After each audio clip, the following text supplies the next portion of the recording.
Este podcast faz parte do movimento LGBT Podcasters. Conheça outros podcasts através da hashtag LGBT Podcasters ou do site www.lgbtpodcasters.com.br.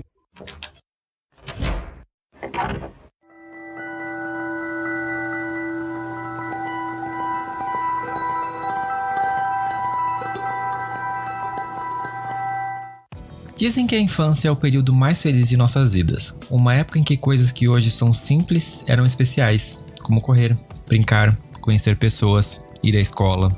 Muitas vezes, algumas questões se iniciam exatamente daí e acarretam traumas e dores que perduram muitos anos. O ambiente escolar é um reflexo de nossa sociedade e é justamente aí que muitas das nossas diferenças são apontadas, antes mesmo que nós tenhamos a chance de perceber quem de fato nós somos. Dependendo da época em que você viveu esse período, muitas histórias podem assumir tons. Mas o que todo mundo concorda é que estar na escola sendo alguém LGBTQIA+, é um desafio. Muitas vezes, uma luta diária por respeito, por tentar se impor, por tentar passar despercebido, por continuar sobrevivendo às agressões morais e até físicas, buscando acolhimento em pessoas que muitas vezes não estavam preparadas para nos acolher. Neste episódio, nós vamos voltar nossos olhares para esse período da nossa história e revisitar as situações marcantes que, de alguma forma, nos trouxeram até aqui. Será que tudo precisava ser assim tão sofrido ou há um lado mais leve que possa ser encarado? Eu sou Fernando Arazão e esse é o Fora do Meio, podcast que faz parte da rede LGBT Podcasters, que você encontra no Instagram como Fora do Meio Podcast ou Fora do Meio Pod no Twitter. Armário aberto. E para discutir comigo esse tema, que é um tema tão delicado, baseado na nossa vida, assim, eu acho que é um dos momentos em que a gente olha para trás hoje e começa a entender algumas coisinhas. Eu tenho um time aqui para falar um pouquinho sobre como foi sua vida na escola. Então eu vou pedir para vocês convidados, por favor, se apresentarem para a audiência do Fora do Meio e dizerem quem são vocês na fila da merenda. Olá, gente, eu sou Giovanni Oliveira, eu sou um psicólogo clínico e deve ser a minha quarta vez aqui, com muito orgulho e com muita felicidade. Eu sou quase uma Jujubi, é do Fora do Meio. O Fernando chama e eu venho. É quase isso. Giovanni, que é um dos nossos convidados super aqui, porque ele tem os episódios que são muito elogiados. Então, muito feliz de saber. Tem curiosidade, não ouviu nenhum episódio com ele, gente? Recomendo que você dê uma passadinha pelo feed ali. O último foi no ano passado, que veio o da morte, né? O da morte, isso, que foi inclusive citado no nosso episódio de aniversário. Que legal. Espero que esse seja bom e que fique à altura também. Ah, com certeza. Olá, gente, eu sou o Bruno Feitosa, sou jornalista aqui de Brasília, mas sou carioca de nascença. Sou também host do podcast Vozes pela Diversidade, @newsvpd, e tenho uma página também no Instagram sobre coisas boas, positividade, que é o @meubanco-rosa, que é um projeto que eu toco bem paralelo. Tá um pouquinho deixado de lado, mas a gente tá tocando aí. É a segunda vez que eu tô aqui no Fora do Meio. É um prazer novamente estar aqui com vocês. Segunda também com quase gosto de terceira, né? Porque o Bruno teve também no nosso episódio especial lá do mês da diversidade no ano passado, que também são 2 episódios que vale muito a pena você ouvir, caso você não tenha ouvido ainda, ouvinte. E claro, tem estreias nesse podcast. Nem só de veteranos vai fazer parte desse episódio. Boa noite, bom dia, boa tarde, nossos ouvintes. É um prazer estar aqui. Meu nome é Felipe, tenho 23 anos, eu falo aqui de São Paulo.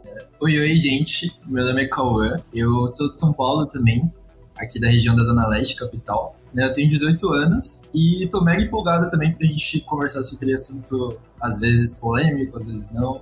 Vamos lá. Eu tô muito feliz, eu quero já começar agradecendo, né, primeiramente Cauã e Felipe, que são ouvintes do podcast, responderam um anúncio ali para poder fazer parte desse episódio, e também ao Giovanni e o Bruno, né, 2 veteranos que já têm participações aqui no Fora do Meio e que me socorrem sempre que eu grito por ajuda. Então, gente, já quero começar agradecendo vocês por estarem aqui para dividir com a audiência do Fora do Meio essas histórias, né, esses temas que a gente vai falar um pouquinho sobre como foi a nossa vida escolar. E a gente não tá falando só de notas boas, né? A gente vai falar de coisas bem marcantes, porque o recorte LGBTQIA+, na escola não não é tão fofinho assim quanto às vezes a gente vê em séries de adolescente hoje em dia, né? Então eu quero começar já perguntando pra vocês, meus queridos convidados, como que foi o contexto escolar de vocês, baseado na cidade onde vocês estudavam, assim, né? Foi uma capital, foi uma cidade mais interior? Como é que foi esse processo pra vocês de estar na escola, no ambiente escolar e de repente se perceber um pouquinho diferente da maioria dos coleguinhas? Eu gosto de brincar que quando eu fui estudar um pouco sobre a população LGBTQIA+, nas escolas, eu fui me enxergando em muitas coisas. Você falou quanto a se perceber, eu brinco que eu não me percebi, eu fui percebido. Aham. Então, muito antes de eu me tocar que estava acontecendo alguma coisa, as pessoas, elas perceberam por mim, eu nem sabia o que estava acontecendo. Uhum. Eu posso dividir a vida escolar um pouco, primeiro entre a primeira até oitava série, né, que é o primário e o que chamavam antigamente de ginásio, né, que era a quinta e oitava, que foi um verdadeiro inferno na minha vida. Né? Horrível. Sim. Eu estou aqui só rindo de nervoso porque você tá falando, eu só tô fazendo os links com a minha vida. Daqui a pouco eu falo sobre isso. Nossa, horrível em vários aspectos, assim. E eu tive, por um lado, uma sorte de estudar em um sistema de ensino que é muito bom em São Paulo, a Rede SESI. Então, eu me lembro de eu estar passando por períodos barra pesada na escola. Tipo, eu nem sabia que bullying era bullying, mas era bullying. E de chegar a pedir pra minha mãe, eu quero ser transferido, quero mudar de escola. E ela pensava, jamais. Porque eu estudava na Rede SESI, né? Era uma mega sorte. E eu me lembro de quando eu fui pro ensino médio, fui para uma escola pública aqui em São Paulo. Quem passa ali pela Zona Oeste, próximo a Doutor Arnaldo, tem uma escola pública lá, o Alves Cruz, que foi aonde minha vida teve um outro sentido, porque era uma escola muito mais progressista, com os alunos mais progressistas também, com projetos à tarde, só que tem uma característica muito engraçada. Eu lembro que eu escolhi ir pra lá porque eu já ouvia falar bem dessa escola, mas porque eu sabia que ninguém do SESI estava indo pra lá. Então era uma chance de eu ter um recomeço. E nessa coisa de recomeço, eu tenho uma imagem muito vívida, assim, de eu andando na calçada no primeiro dia de aula e pensando assim, é tua chance de recomeçar. Agora você é hétero. Naquela época eu já tinha ficado com meninos e tal, mas eu pensava, ninguém pode saber. Nova vida, como se eu pudesse dar uma mudada nisso. Sim, virou uma chavinha assim e agora tá tudo certo, né? Agora tá tudo certo. Só que depois de uns 3 meses, da maneira mais natural possível, uma amiga minha veio falar comigo, falou, olha, um amigo meu te viu e tá afim de você. Você tá afim dele? Assim, na maior naturalidade. E aquilo pra mim foi um grande divisor de águas, né? Eu brinco que esse foi o meu primeiro chute na porta do armário para sair, que foi quando eu beijei um menino na rua, né? Então teve essa virada. Não foi fácil, eu só consegui me assumir depois de mais alguns anos, depois de uns 5 anos, mais ou menos. Mas se eu pego pra pensar, e assim, é muito louco pensar, né? Que a minha experiência em uma escola estruturada, que tem apoio pedagógico, que tem uma puta estrutura, não só de infra, mas de professores, foi onde eu tive uma negligência absurda, né? Mas foi na escola pública que as coisas passaram a ser mais acolhedoras. Sim, só contextualizando, acho que a gente tem uma idade próxima, né, Giovanni? Então, tipo assim, o terror dos anos 90 era o gay na escola, né? Sim. Não, e eu era uma criança viada que curtia... Gente, eu amo Spice Girls até hoje. Então pensa eu com 10 anos super fã. Mas, assim, de novo, até essa época... afetivamente, eu nunca tinha sentido nada por nenhum menino e nem por ninguém, né? Então, é por isso que eu digo, eu não tive a chance de notar que tinha algo de diferente em mim. As pessoas notaram e já apontaram isso da pior maneira possível. Sim. E com você, Bruno, teve situações parecidas? Olha, eu vou dizer que a história é bem parecida com a do Giovanni. Eu tenho quase 40 anos, né? Faço esse ano 40 anos. Então eu estudei na minha infância, no meado da década de 80, né? Até o ano 2000, que eu completei o meu ensino médio. Vou dizer pra você que também fui percebido. Eu sou do Rio de Janeiro, zona oeste do Rio de Janeiro, do bairro de Campo Grande. Eu estudei numa escola, assim, desde criança até a 8ª série na mesma escola. Então, assim, todo mundo me conhecia. Eu acho que naquela época faltava muito desse apoio pedagógico. Se falava muito de... Sempre se falou dessa questão pedagógica, mas eu não lembro de ter tido apoio de nada. Eu sempre fui a bichinha, o viadinho, o boiola. Eu, quando era criança, eu não me percebia assim, mas as pessoas me percebiam assim. Eu era muito afeminado. Muito afeminado. Eu era uma menininha. Mas eu não me percebia assim. Eu posso atribuir a uma questão de convivência, né? Porque assim, eu convivi numa casa que tinha 7 tias, 7 mulheres. Então, assim, eu convivia com aquele universo feminino o tempo todo. Então, na minha cabeça, talvez, aquilo era comum, era normal. Não existia essa coisa de, porque é de mulher. Mas eu tinha esse comportamento mais afeminado. Então, na escola eu só andava com as meninas, eu tinha esse jeito mais delicado. Eu sou virginiano e sou perfeccionista. Então, assim, tudo meu sempre foi, desde criança, arrumado, organizado. Eu sempre tive isso. Então... Isso também me ajudava a sofrer bullying. Porque eu gostava de sentar na frente, porque meu caderno era todo organizado, porque tudo meu era muito organizado. Eu sempre fui assim. No entanto, na escola foi muito, muito... A parte de criança, ali até a 4ª, 5ª série, eu não tenho muita lembrança, a não ser aquelas brincadeirinhas, né? Depois que eu passei pro ensino fundamental, que foi a 5ª, 8ª série, aí de fato, a partir da 6ª série, meu anjo, diga que sofri bullying. Bota ao quadrado. Eu chegava na escola, eu não tinha uma peste daqueles garotos que não me chamavam todo dia de viado, de boiola, de gay. Não tinha como. Eles não tinham outro nome a não ser que me chamar ao viadinho. Seu boiola. E eu cansei de pegar o pessoal na sala falando de mim, falando do meu jeito, enfim, tentando insinuar coisas. A educação física era um inferno, porque... Eu nunca aprendi a jogar bola e a educação física naquela época é só jogar bola. Então eu nunca aprendi, então sim, era pior ainda porque eles me zoavam até dizer chega. Enfim, foi esse período. A chave virou quando eu fui pro ensino médio. Eu me perco tudo nessas nomenclaturas de hoje. O antigo 2º grau, que eu mudei de escola. Minha mãe resolveu me mudar de escola, me colocar numa escola técnica. E aí, quando ela me matriculou, eu falei, a partir dessa escola, ninguém vai me chamar de viado mais. Eu não vou ser boiola, eu não vou ser viado, eu não vou ser bichinha, eu vou ser homem. E assim eu vesti essa capa. Até meus 15, 16 anos eu não me reconhecia gay ainda. Eu não me via gay. Por mais que os meninos me despertassem algo diferente, até os 15, 16 anos eu não me reconhecia gay.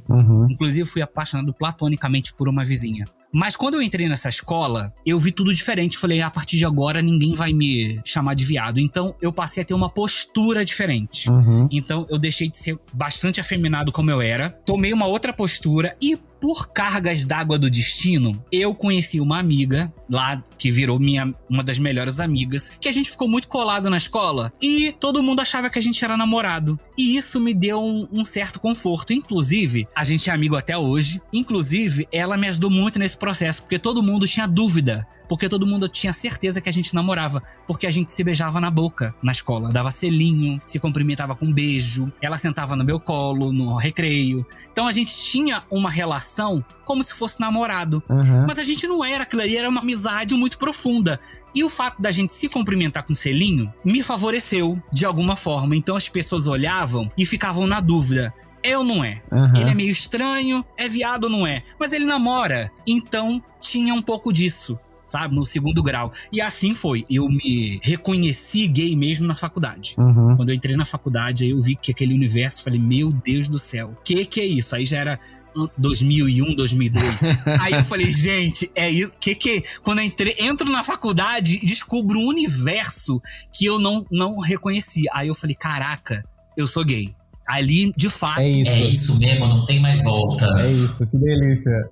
Sim. É isso, eu confirmei aquilo que eu já tinha desconfiança e que eu não queria aceitar por questões de família e religião, como eu já disse naquele outro episódio do Fora do Meio. Sim, é bacana. Antes de eu passar pros meninos que já são uma geração mais novinha, né? É bacana a gente ver o quanto a gente tem essas histórias comuns, porque, olha só, eu lembro de passar mais ou menos por umas situações muito parecidas, só que eu não tive pra onde fugir, né? Desde meu pré-escola até o meu 2º grau, finalzinho, foi na mesma escola. Então, era esse tipo de zoação desde sempre, né? E todos os meninos, como vocês falaram, viam em mim uma coisa que eu ainda não enxergava e começavam a apontar e, assim, foi um processo horrível. médio. Daqui a pouco eu dou um pouquinho mais de detalhes sobre isso, porque eu tô curioso pra ver a nova geração. Como é que foi pra vocês, novinhos? Olha, se me permite começar, eu acho que algumas coisas, na verdade, boa parte do que vocês comentaram continuou eu sou da geração, né, do início dos anos 2000, então acho que eu fiz o meu Fundamental 1 entre 2005 e meu ensino fundamental foi até 2012, por aí. Então eu peguei bem essa parte de início dos anos 2000. Eu acho assim, vocês já comentaram, tem um comediante que eu gosto muito, que é o Edgar Quintanilha, ele fala uma frase que acho que resume muito o que os dois outros convidados já falaram também. Que o gay é sempre o último a perceber que ele é gay. Assim. Todo mundo percebe antes dele. Então, e eu posso dizer isso, assim, obviamente, foge um pouquinho da pauta, mas só pra entender. Eu saí do armário em 2020, né? Então, eu brinquei que foi uma coisa tão assim pro mundo que veio a pandemia.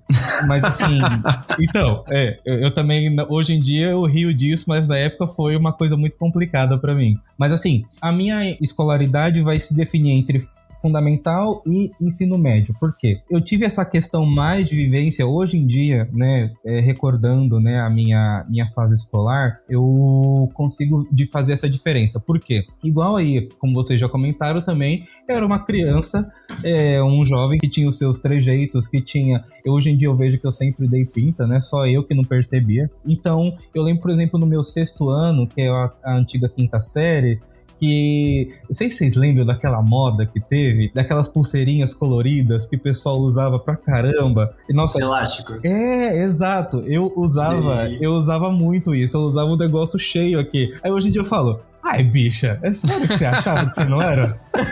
E eu andava com um menino que a gente era muito amigo na época, tanto que a gente se reencontrou recentemente, e ele também dava muita pinta, e todo mundo chamava ele de gay, etc, e sofria as mesmas coisas que eu, e eu lembro que hoje eu sou muito grato a ele, falando daquele episódio até das divas pop, eu lembrei disso, porque foi ele que me apresentou a Lady Gaga. Uau! Com 11 anos de idade, ele fez eu virar Little Monster. E aí, tipo, eu lembro que... Vocês lembram aquela cena do Minha Mãe é uma Peça? Quando o Juliano ficava dançando de umas roupas muito curtas, assim, e a Dona Hermínia chamava ele se escondia, colocava uma roupa, entre aspas, normal, assim. Era eu tentando dançar Poker Face no meu quarto, assim, e, tipo, torcendo pra minha mãe não abrir a porta do nada. Sim. Todo mundo fez isso, só mudava o disco que tava tocando. Só mudava o disco. Então, comigo era Poker Face. Então, eu acho que ela foi muito marcada por isso. E São Caetano, onde eu moro, né, é uma cidade que as pessoas, quando saem de lá, até quando não saem também, né, eles sempre falam que é uma cidade muito provinciana, que apesar de ser grudado com São Paulo e tudo mais, é uma ótima cidade para se viver. Ela tem porque é uma cidade de muitos idosos, ela é uma cidade bem assim, vamos dizer, conservadora, né, tanto que quando você vê 2 homens de mãos dadas no shopping, assim, dá vontade até de aplaudir, porque é uma coisa que quase nunca se vê. Sim. Então, eu cresci nesse ambiente que é muito, vamos dizer, heteronormativo, junto ao fato de que eu venho de uma família que é muito religiosa, muito conservadora. Por isso que eu falei, por isso essa demora até no fato de eu ter saído do armário, né, de eu poder me entender como homossexual, de eu poder, e na verdade nem me entender, eu acho que de me aceitar. Então, o meu grande problema foi o ensino fundamental 1 e 2 no caso. E aí por que eu falo isso? Porque nessa transição para o meu ensino médio foi quando eu recebi uma bolsa para estudar num colégio de ponta aqui em Santo André, graças a Deus por isso, onde era um colégio focado muito no vestibular. Uhum. E era um colégio de elite e tudo mais, assim.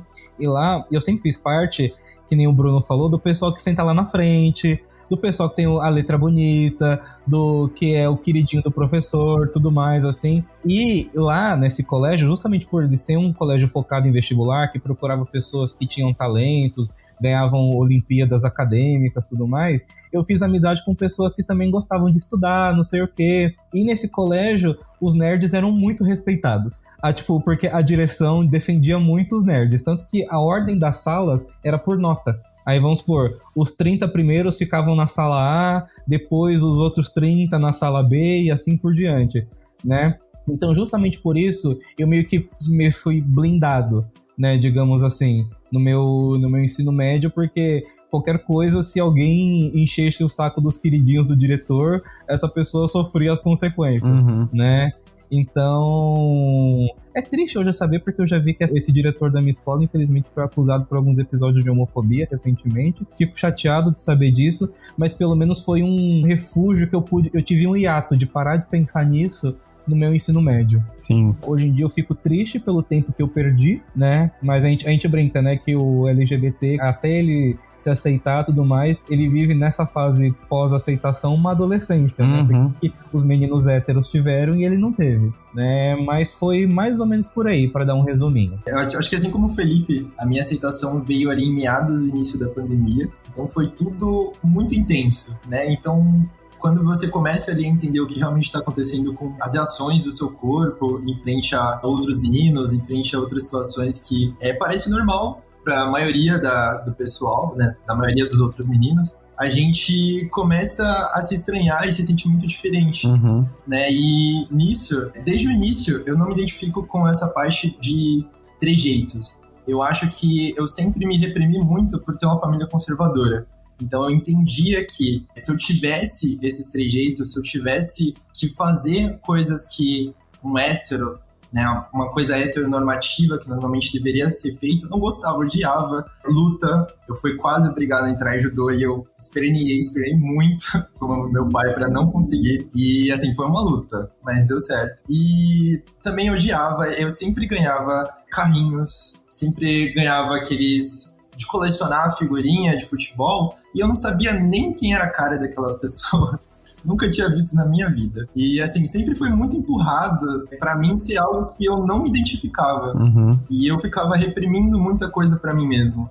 Então, no meu fundamental, que eu entendo, é algo muito recente, eu terminei a escola no ano passado, então tá tudo muito fresco na minha cabeça, e quando eu começo a falar já vem as lembranças todas aqui, cada situação que, meu Deus. Mas nessa parte do fundamental, principalmente, era um momento que eu tava começando a identificar. Eu acho que eu sempre soube, pra falar a verdade, que eu tinha esse sentimento diferente, que eu tinha essa atração, mas eu queria esconder isso de mim mesmo. Sabe, quando você coloca aquilo na cabeça? Não, eu não quero ser isso. Eu sou muito novo, acho que deve ser alguma coisa que tá acontecendo aqui que não é normal. Só uma fase. É só uma fase, vai dar tudo certo.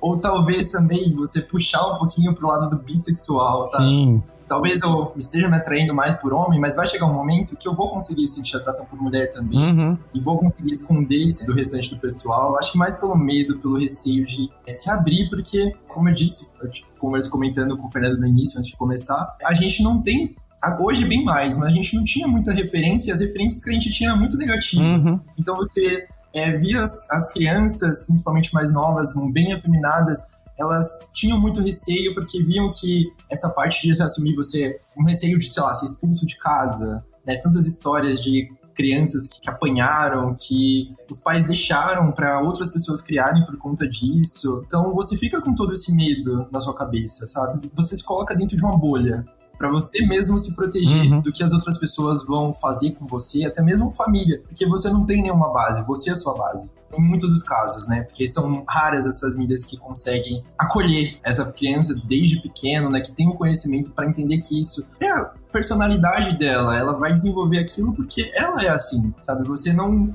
simplesmente chega, estala os dedos ou faz um feitiço e a pessoa começa a ter esses trejeitos ou a começar a gostar de certas coisas que os outros meninos héteros gostam. Sim. Né? Então, demora bastante para você conseguir se adequar a tudo isso. Muito, muito. E para mim, até mesmo no início do ensino médio, eu me assumi durante a pandemia. Então, veio a pandemia, aí veio aquele negócio de você ficar em casa. E enquanto isso, eu tava estudando EAD, trabalhando, fazendo curso. Então, eu ficava com tudo aquilo na minha cabeça e vinha junto com isso toda a pressão familiar que tinha de você estar no mesmo ambiente com a sua família que já te pressiona, que já faz você ter que ser de uma forma que você não quer ser, né? Então, era algo muito pesado. E você sentir isso fazia eu refletir cada vez mais sobre o que eu tava fazendo da minha vida, sabe? O porquê que eu tava com tanto medo de me esconder, com tanto medo de mostrar quem realmente eu sou, quem realmente eu gosto, realmente eu quero estar, né? Então demorou bastante, assim,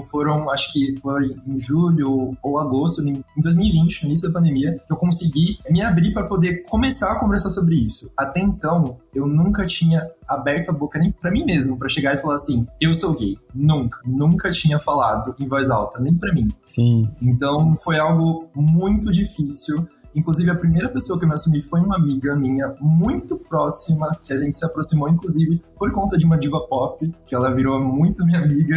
A gente amava a Demi Lovato e, assim, a gente se identificou e começou uma amizade ali. E ela sempre perguntando, mas e vai ficar com quem? Não sei o que. A gente saía pra algum lugar e aí eu era meio que jogado. Eu falava, não tô afim, não tô me sentindo bem hoje. Eu nunca tava me sentindo bem. Sim, sim. Eu nunca tava me sentindo não gostei de ninguém aqui nesse lugar. Eu não me identifiquei, não gostei da vibe. Eu acho que não é pra mim. Sim. E aí era sempre essa desculpa. Sim. E, assim, inclusive ela é lésbica, né? Então, tipo, eu já sabia disso, eu já sabia que não teria nenhum preconceito, não teria nenhum julgamento sobre a falta de eu estar me assumindo pra ela. Mas mesmo assim, foi uma dificuldade tão grande. Eu demorei, eu gaguejei, eu chorei até conseguir abrir a boca e realmente falar: olha, eu sou gay, é isso. E assim, foi uma reação tão natural que ela olhou pra mim e falou: mas é isso? Sabe? Tipo, é algo que pra mim eu via de outra forma. Sim. Desde então, né, agora que as aulas voltaram recente, eu terminei no ano passado, eu ainda consegui pegar um pouquinho do presencial, mas quando eu voltei com tudo, quando não acabou, mas começou aos poucos ali fazer aquela liberação pra gente conseguir voltar pras escolas, eu falei assim, agora eu vou ser eu não vou me esconder de ninguém. E assim, foi um choque pra todo mundo, porque eu não representava nada de me assimilasse a uma pessoa homossexual. Nada. Eu me reprimia muito, inclusive isso me fazia muito mal. Sim. E depois que eu voltei, eu falei, eu não quero isso pra mim, nunca mais. E assim, todo mundo me perguntava e todo mundo ficava chocado com a situação. E assim, foi algo que até que foi muito bom, assim, foi bem fluido, as pessoas, principalmente, eu sempre me dei bem com todo mundo, então conversava bastante com o pessoal, mas essa questão de bullying mesmo, né, que nem o Giovanni, né, comentou, eu acredito que eu não tenha sofrido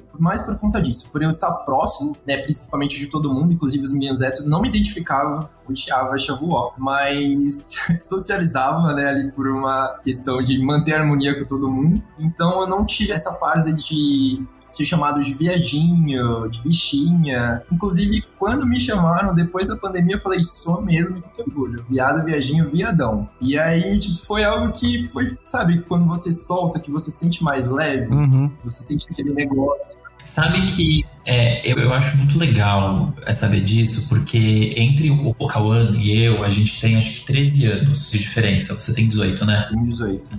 São 13 anos. Guardem esse número, gente, 13. Então, eu até achei que é um sinal, hein? Esses 13 anos é um sinal. Sinal. Divino. Mas veja, eu não consigo.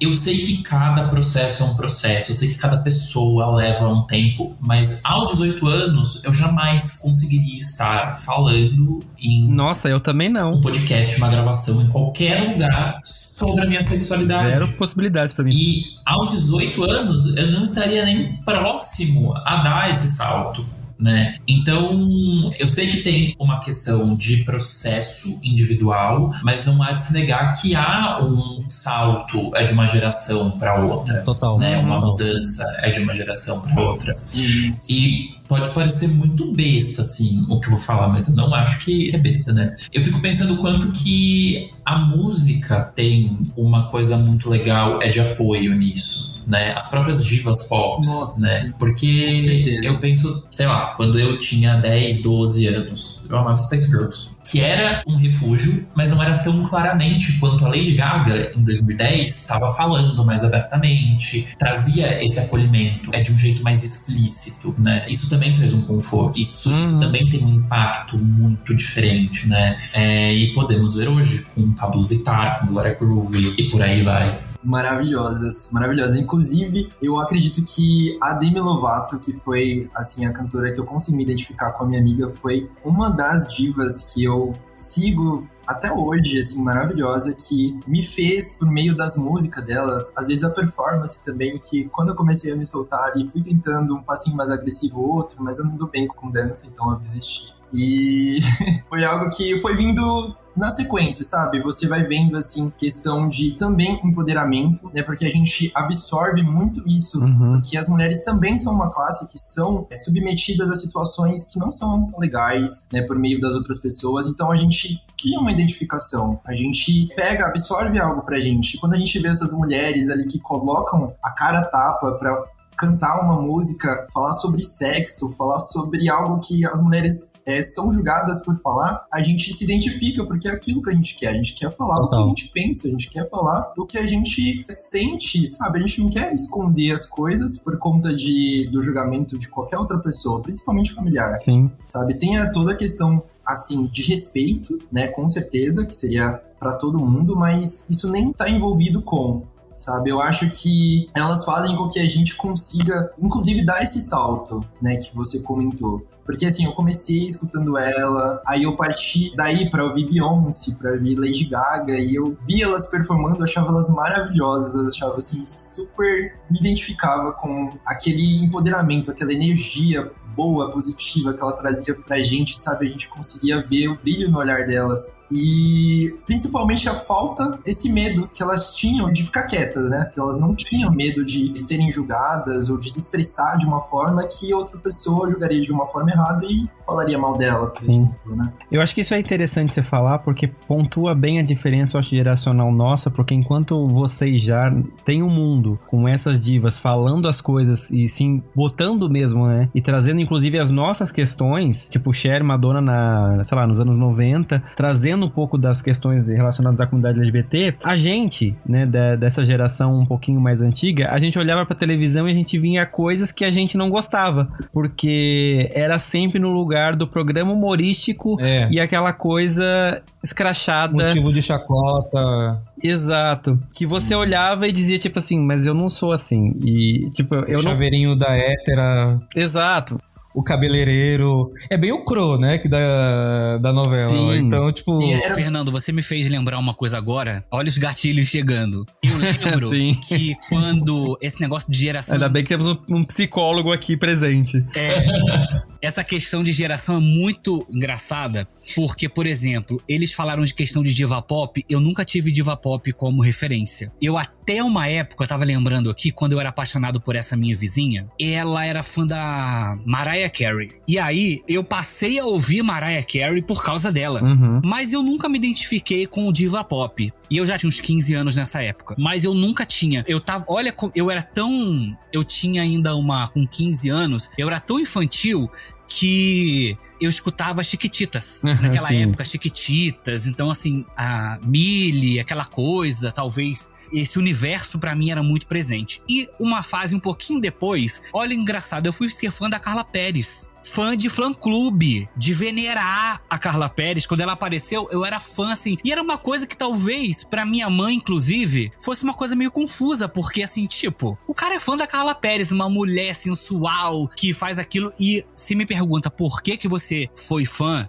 Eu gosto dela até hoje, não vou dizer que sou, nossa, mega fã. Mas, por que, não sei. Mas a Carla Perez me enfeitiçou de um jeito que eu fui de fã-clube. Eu tinha tudo que você pudesse imaginar de Carla Perez. Eu só falava de Carla Perez, eu sabia tudo da vida dela. Eu tinha Playboy, eu tinha coisa de sapato, de roupa. Eu tinha tudo de Carla Perez. Era um verdadeiro santuário, o meu quarto de Carla Perez. Assim, talvez a minha diva pop tenha sido a Carla Perez. Eu tenha colocado nela essa expressão que nem Madonna, nem Cher, nessa época me enfeitiçava tanto quanto a Carla. Eu cansei de ir pra show sozinho. Ela me encantava. Não, mas então, eu entendo isso perfeitamente, porque eu lembro que eu gostava muito da Elvira, Rainha das Trevas, e eu ficava, tipo assim, quando passava o filme, eu parava a minha vida pra assistir. E eu tive essa coisa também de ficar indo atrás de fotos e querer saber mais. E meu pai ficava assim, ele tinha certeza que eu tava interessado nos peitos da Elvira. Então, pra ele, isso era ok. E eu só achando ela maravilhosa como uma figura mística, assim, tipo, diva pop, sabe? Apesar de eu não entender o conceito de diva pop nessa época. Por outro lado, pelo fato de eu ter demorado um pouco dessa maturidade. Então eu tive uma adolescência muito infantil ainda e dedicada aos estudos. Então assim, eu absorvi muito essa questão do viadinho, do boiola, da bicha. E eu internalizei muito isso e vivenciei isso por muito tempo. O Cauã com 18 anos falando tudo isso, eu com 18 anos tinha pavor de ouvir falar a palavra viado. Isso pra mim era uma coisa assim, insustentável. Sim. Eu com 18 anos, eu tava no ano 2000, eu acho que eu tinha 18 anos. Quando eu mudei de escola, foi quando eu decidi que ninguém nunca mais ia me chamar de viado. E então eu não tive essa questão de, por exemplo, ter os namorinhos de adolescente, ter o primeiro beijo nessa fase adolescente. Não, isso pra mim só foi rolar a partir dos 23, 24 anos, quando eu já estava na faculdade. Quando eu fui reconhecer que de fato eu era um gay. Mas ainda assim eu tive que esconder muito, porque assim, eu quis ser padre, então precisei me enquadrar por questões religiosas de família dentro de uma caixa que era... Então assim, para eu poder entrar no seminário, se eu tive que me colocar numa caixa de ser o hétero da escola do 2º grau, quando eu decidi ser padre, eu tinha que muito mais entrar numa caixa que não existia. E eu ficava pensando, como é que eu vou ser padre se eu gosto de meninos? Se eles dizem que isso é errado, mas a questão religiosa também me chamava muita atenção, né? Depois eu descobri, claro, que era uma fuga minha, né? Eu mergulhei na religião de um ponto pra ninguém me colocar mais naquele lugar de gay. E foi aonde as pessoas mais me colocavam no lugar de gay, né? Então, assim, eu era o viadinho da igreja. Ninguém falava, mas eu era o viadinho da igreja. Inclusive, meu padre, que eu gostava muito dele, ele já faleceu, ele não foi um cara bom nesse sentido, de me ajudar nesse processo. Pelo contrário, ele me julgava. E era viado. Ele me julgava. Ele me colocava apelidos, ele tinha questões pejorativas que ele me colocava nessa situação. E eu mesmo fora da escola passei a vivenciar de uma forma velada dentro da igreja tudo aquilo que eu vivi quando eu era jovem, né, na escola. Por quê? Porque eu ouvia as pessoas ao redor falar sobre isso. Eu ouvia as pessoas comentando. E aí o que acontece? O fato de eu ser líder, de eu querer estar à frente de tudo, muito perfeccionista, mas eu nunca apresentei uma namorada com 20 e tantos anos, já 24, 25 anos. As pessoas não me viam com mulher. Então assim, a coisa começou a mudar quando eu me apaixonei pelo cara da música e a gente começou a viver um romancinho na igreja. Foi aí que as coisas começaram a mudar. Então eu comecei a vivenciar a minha fase adolescente nessa época. E aí eu vivenciei muita coisa, voltei a vivenciar muito desse bullying da infância. Eu tive esses 2 momentos muito fortes, que as pessoas falavam uma coisa de mim e eu ainda tinha dúvida se era isso. E aí depois, enfim, você vai amadurecendo e vai vendo que é uma realidade muito paralela, né? Eu costumo dizer que a faculdade me tirou do armário e foi muito interessante. Enfim, foi uma coisa muito bacana, assim, dessa época, e eu passei a ter uma postura diferente até um certo momento da minha vida. Eu passei a ter uma postura, mas eu sempre fui uma criança viada. Então, assim, esse processo todo, e hoje, um homem de quase 40 anos, tipo, tô nem aí, é viado, como o Cauã falou. Viado, sim, com muito orgulho. Viadão, bicha, bichinha, bichérrima, o que você quiser, com muito orgulho. E essa geração de hoje colhe muito do que a gente, talvez na minha geração, lá da década de 80, 90, não teve. Porque a referência hoje de muita gente é a Pablo, é a Glória, é a Lina, enfim, todas essas cantoras. E muita gente mesmo, Paulo Gustavo, Fernanda Gentil, enfim, né? Muitas pessoas que saíram do armário nesse período que eu não tive. Sim. A minha referência, talvez, de gay eram personagens de Jô Soares no Vivo Gordo, Capitão Gay, era os transformistas que iam em Silvio Santos lá no Qual é a Música, sei lá, eram Vera Verão, né, que assim, tinha todo o lado pejorativo, né, mas assim, foi super de vanguarda a Vera Verão. E eu lembro que eu era chamado por um vizinho de Zé Luiz, e eu não entendia muito que diabos ele me chamava de Zé Luiz. Muito tempo depois eu fui associar isso, que era um personagem do Miguel Falabella que era gay numa novela, aqueles personagens gays que você supõe que é gay, né? E ele me chamava de Zé Luiz e eu não entendia por quê. E eu era garoto. E aí, só depois eu fui entender por que ele me chamava de Zé Luiz, porque ele já me via como gay e nem eu me reconhecia. Isso marca muito, né? Traz uma memória afetiva de uma fase da adolescência e infância que pra mim foi muito difícil, porque eu lutei muito pra poder me colocar no armário, lutei muito pra não ser aquele gay que eu sempre fui. Não, mas eu concordo e eu acho que isso é um pouco o que a gente passou, porque, por exemplo, assim, eu lembro também de... É engraçado, né? Uma das coisas que eu acho, pesquisando pra pauta e realmente depois trazendo pra minha vivência faz completamente sentido, é que até, sei lá, a 3ª série eu lembro de eu ser uma criança como outra qualquer, no meio daquele monte de crianças que estudavam comigo. De repente... num piscar de olhos, os meninos começaram a me identificar diferente e começaram a vir essas coisas do viadinho, do não sei o quê. Aí começaram uns bullying, umas coisas do pessoal falando. Ou na educação física, de eu ter uma habilidade zero pra jogar futebol, as pessoas ficaram me apontando. E eu me senti mais confortável indo brincar de vôlei com as meninas. E uma menina ia me substituir no futebol, né? Porque ela gostava de jogar futebol, então ela era a sapatão. E hoje em dia ela é uma menina hétero. Mas, tipo assim, criou-se esse estereótipo e teve, assim, as coisas começaram a ficar muito pesadas na sala de aula, a ponto de, assim, aí juntou o fato de eu ser o CDF da sala, a pessoa que os professores gostavam, a pessoa que passava pra ver se todo mundo fez a tarefa, porque os professores pediam. E teve uma situação que eu lembro, assim, que me marcou muito, que foi um dia que eu fiquei muito nervoso, de que tinha um grupinho que me atazanava tanto, a ponto de um dia eles pegaram um sachê de maionese e passaram a minha carteira pra eu poder sentar em cima e sujar minha roupa.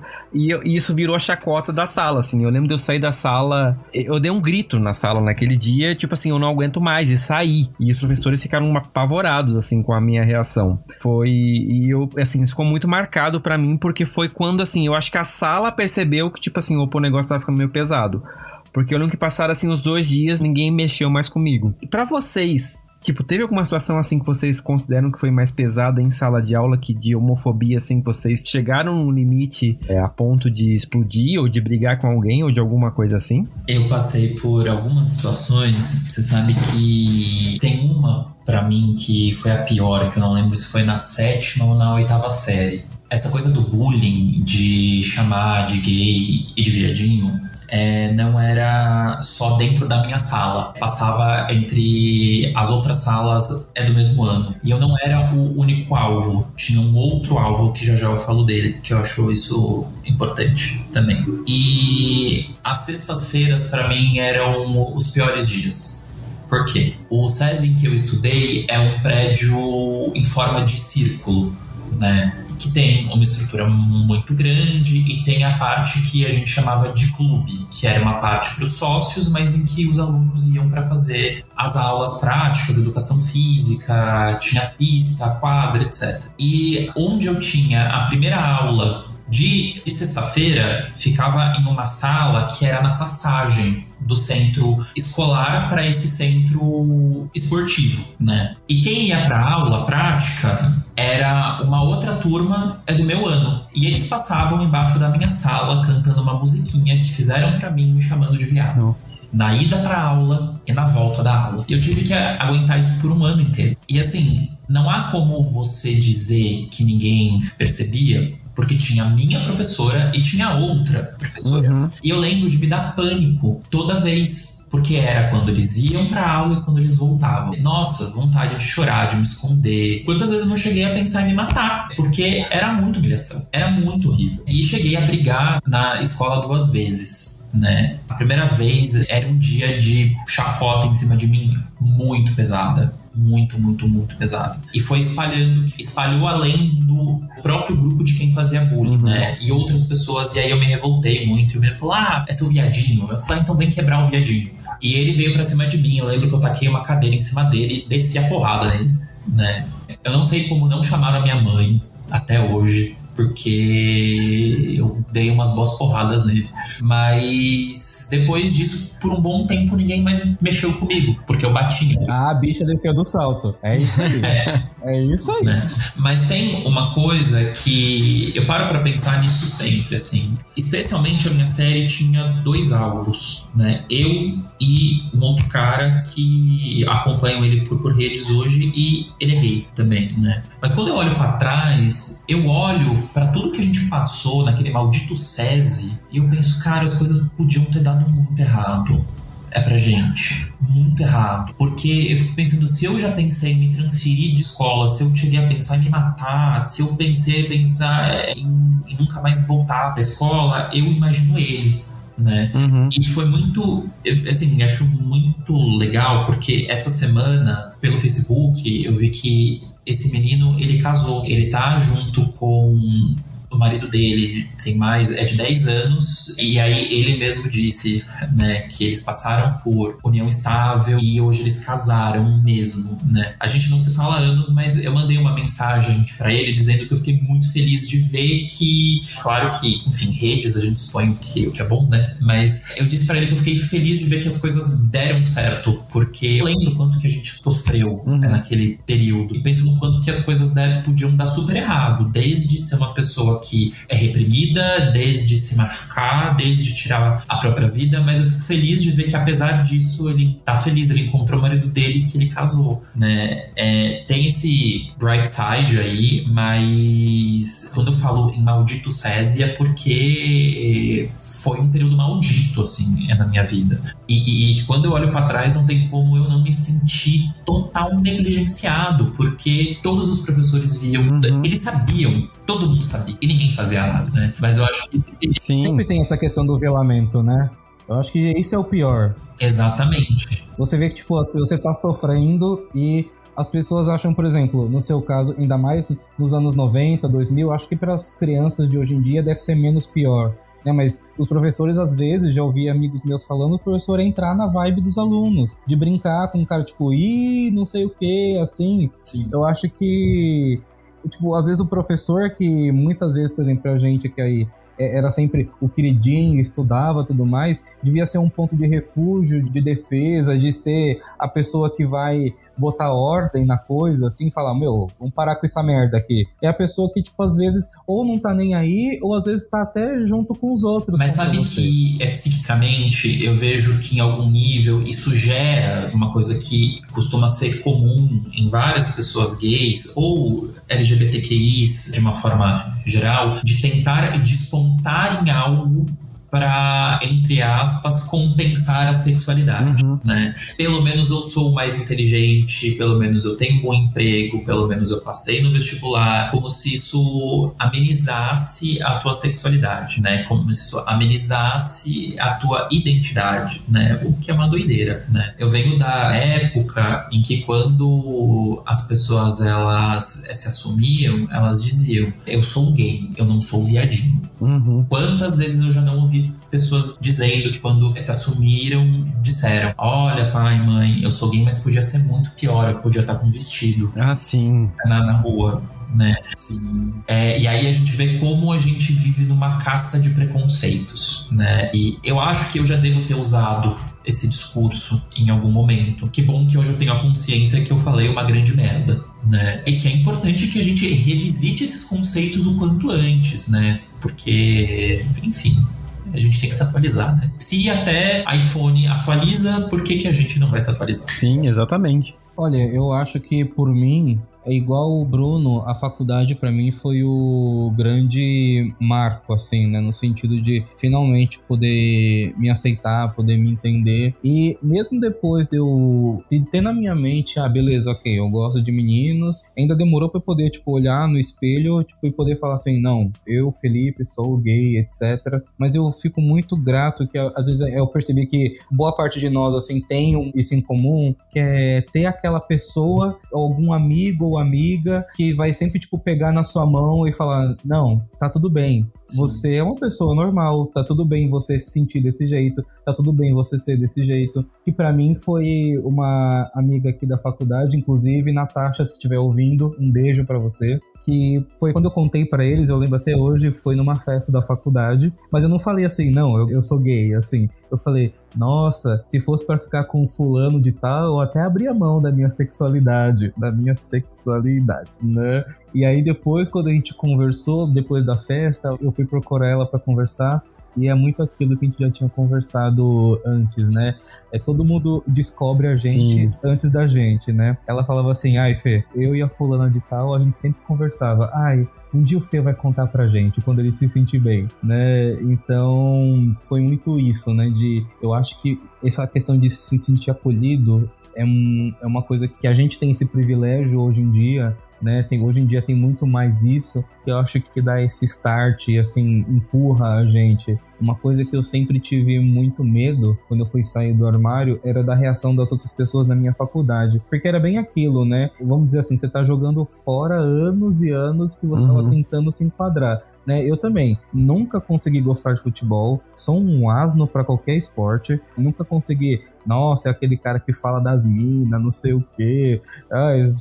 Eu via, tipo, hoje em dia eu falo, nossa, tá na cara que a pessoa tá forçando a barra. Então, pra mim, foi algo assim que foi meio que dolorido, né, pra você abrir mão desse seu passado. E eu fiquei tão feliz, tão feliz, tão feliz, que quando eu finalmente pude me aceitar e tudo mais, eu tive muito amor, muita receptividade na minha faculdade. Eu posso dizer que fico muito feliz, assim, pelo ambiente mais diverso da minha faculdade, inclusive porque foi um suporte que acho que nem todo mundo tem.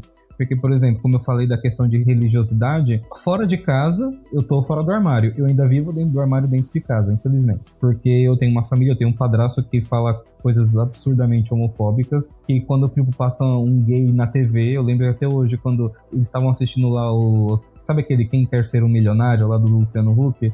Um cara, ele tava torcendo pro cara, e aí quando o Luciano Huck perguntou pra ele quem ele tinha trazido e falou que trouxe o marido dele, ele falou pra minha mãe pra tirar de lá, porque ele não queria ver isso, que achava aquilo uma pouca vergonha, e se ela não tirasse logo dali, ele ia descer e ia ficar no carro dele lá embaixo, porque ele não ia querer presenciar aquilo. Aí até tipo, esses dias, uma anedota até, pra gente ver o que a gente consegue tirar de bom desse meio, pelo menos alguma coisa pra rir. Esses dias ele tava falando, porque eu reconheço essa gente, ele chama essa gente de longe. Reconheço até pelo cheiro. Na hora eu fiz até assim, não sabia que eu tava fedendo. Eu lembrei da Nazaré, gente. Eu não sei se você tem essa referência. Sinto de longe o cheiro de couro. Cheiro de couro de longe. Sinto de longe o cheiro de couro. Então. Aí eu falo, então pra mim é uma coisa muito absurda. Muito absurda mesmo. Tanto que eu falo, desculpa a palavra, se não puder dar uma cortada na edição, mas, gente, pra que ser fiscal de cu alheio? Não é? Pelo amor de Deus, gente. O que você tem a ver com outra pessoa? Aí ele fala, não, eu não aceito isso. Aí eu falo, mas alguém te pediu em casamento? Alguém te pediu em namoro?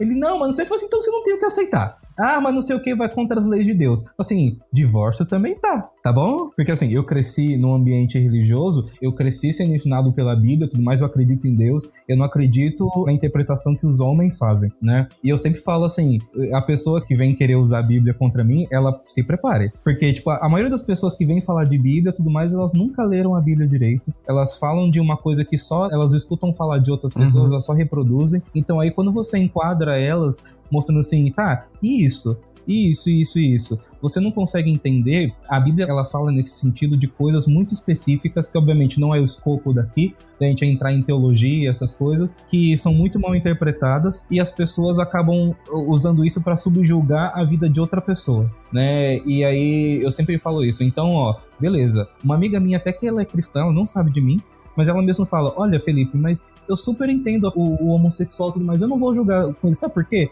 Porque ele tá vivendo a verdade dele. Eu não tenho nada a ver com isso. Então, tipo, exatamente isso. Se você acredita, se pra você é isso, tá bom, usa isso na sua vida, mas não estenda isso pra minha. Porque já não basta, por exemplo, eu falo, como seria tão incrível se minha mãe pudesse participar da minha vida de verdade? Se ela pudesse conhecer o filho dela de verdade. Em vez disso, ela acaba perdendo. Infelizmente, né? Eu também perco uma parte, mas eu acho que no fundo, quem mais perde é ela. E isso, pelo menos, eu encontrei uma remediação na faculdade. Porque foi tantas pessoas que me apoiaram, tantas pessoas que me receberam tão bem, que fazem hoje em dia olhar pra trás e ver toda essa questão de ensino médio, de eu ter que me esconder, de eu me sentir estranho. Faz isso parecer algo tão já distante, tão ultrapassado. Aí hoje em dia, quando eu finalmente pude me aceitar, eu fiz aquela reflexão da gente passar pela nossa infância, de ver tudo o que aconteceu e você identificar todos os... Assim, sempre fui eu, né? Eu só não me enxergava desse jeito, né? Tipo, você vai lá na Lupo, vê aqueles modelos lá de cueca e você fica uma coisa estranha, assim. Não é aquela atração, mas você fala, nossa, gente... Mas interessante esse anúncio. Que negócio aí, não é?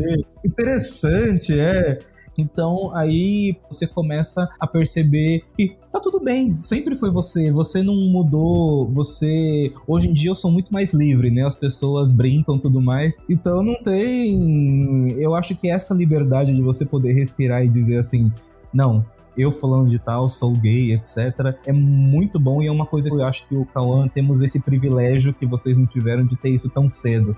né? De ter pessoas que pegaram na nossa mão, de ter pessoas que puxaram a gente, tipo, que a gente queria sair do armário e elas ajudaram a gente dando aquela puxada amiga, né? Tipo, falar assim, não, tá tudo bem aqui fora, pode vir. Aquele empurrãozinho. Exatamente, e eu acho que isso é mágico. Hoje em dia eu vejo, assim, é algo libertador. Sim. E foi o que uma professora minha uma vez me disse, ela tem um podcast de diversidade, e ela falou isso numa reunião pra mim, e isso, recente de eu ter me assumido e tudo mais, ela falou, olha, tem uma hora que você se aceita, mas você vai ver que daqui a pouco você vai começar a celebrar quem você é. E isso é muito verdade. Muito. Que nem assim, chega uma hora que realmente, foda-se o que os outros acham, eu sou muito feliz sendo quem eu sou. Tipo, eu amo ser quem eu sou. Tava numa festa esses dias com um amigo meu, os dois imitando a Narcisa, cantando ai que delícia ser viado.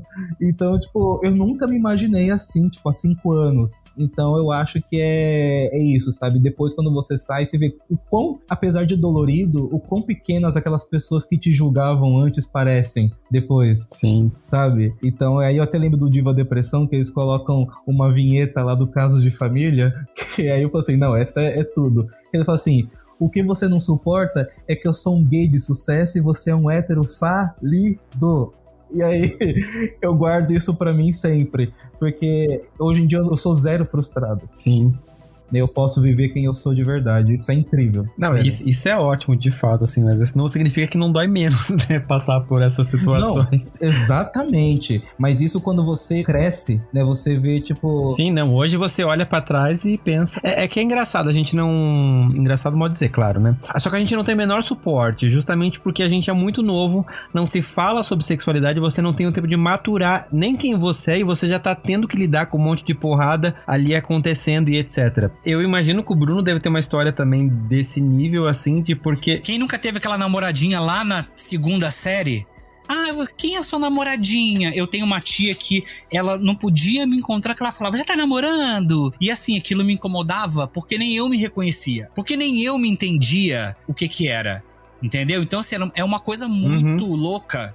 É uma coisa muito estranha. E pegando um pouco do gancho do Felipe aí sobre essa questão do suporte, hoje eu trabalho, por incrível que pareça, eu sou jornalista, e no meio do jornalismo aqui em Brasília sempre foi muito aberto, sabe? Tem muito viado, muito sapatão, coisa que no Rio de Janeiro eu não encontrei. Então tive bastante suporte. Mas há 6 anos eu trabalho por uma instituição religiosa católica como jornalista. Não vou falar o nome para não me prejudicar. Mas assim, desde que eu entrei, eu sou viado lá. Porque eu não queria... Eu meio que tentei recusar o convite, mas acabei ficando. E foi engraçado que no dia da entrevista, a mulher falou assim, a gente gosta de conhecer um pouco do candidato, o padre gosta de saber um pouquinho de como é que é a vida do candidato. Aí eu fui uma bicha abusada. Olhei pra ela e disse... Então anota aí pra você falar pra ele que eu sou gay, namoro, assumidamente, não vou entrar no armário de novo. Foi muito difícil sair, porque, gente, eu saí do armário com 32 anos, eu tenho 39. Pro mundo, eu saí do armário com 32 anos. Pra minha mãe, foi a primeira vez que eu olhei pra ela com 32 anos. Isso foi em 2014, eu acho. Que eu olhei pra ela e falei, mãe, eu sou gay. Entende uma coisa, sou gay. Gosto de homem, inclusive esse menino que tá aí fora... Foi meu namorado que eu tinha feito uma cirurgia e eu disse que se eu passasse bem pela cirurgia, eu não morresse, eu ia contar pra minha mãe, ninguém nunca mais ia ouvir, eu não ia mentir pra ninguém. Uma cirurgia simples, gente, foi só um pretexto. Foi tirar a vesícula, não tinha a menor condição de eu morrer. Mas eu coloquei isso como condição. Sim. 3 dias depois que eu recebi alta do hospital, contei pra minha mãe, meu ex-namorado, que tinha terminado comigo, ficou com, sei lá, peso na consciência, foi me visitar. Eu falei, inclusive, esse menino que tá aí fora foi meu namorado. E ela olhou e falou pra mim assim... Foi ou é? Eu falei, foi. Ele tá aí só porque deve estar com peso na consciência. Mas eu precisava te falar isso. Então, assim, falei, você não... Aquilo que o Cristiano falou. Eu falei, você não vai me ver de saia por aí, né? Hoje eu penso, meu Deus do céu, que absurdo que eu falei. E se você, enfim... tiver algum problema psicológico, alguma coisa, se quiser uma tesoura, eu mesmo corto aqui a tela da janela e você se joga daqui, porque a gente já resolve aqui. Agora, se você quiser ter um entendimento, eu já procurei um psicólogo pra você, já tá tudo certo, você vai lá, conversa com ele, tira suas dúvidas. Mas uma coisa que eu vou te pedir, eu sempre fui viado pra todo mundo, e todo mundo sempre disse o que eu era. O que eu quero que você entenda é o seguinte, eu quero que você, a partir de agora, entenda o que eu vou dizer pra você. Quem eu sou. Eu, Bruno... sou gay, gosto de homem e as minhas relações são essas e essas. Então, a partir de agora, qualquer dúvida que você tiver, você pergunte a mim. Qualquer dúvida, tire comigo. Não é que as pessoas vão dizer o que a Bíblia diz, o que a mulher da igreja vai te dizer. Não interessa. O que interessa é o que eu vou dizer pra você. Então, qualquer dúvida, tira comigo. Eu quero que você firme esse compromisso comigo. Qualquer dúvida, tire comigo. E a minha mãe hoje é uma super parceira. Ela super gosta do meu atual noivo. Se dão super bem.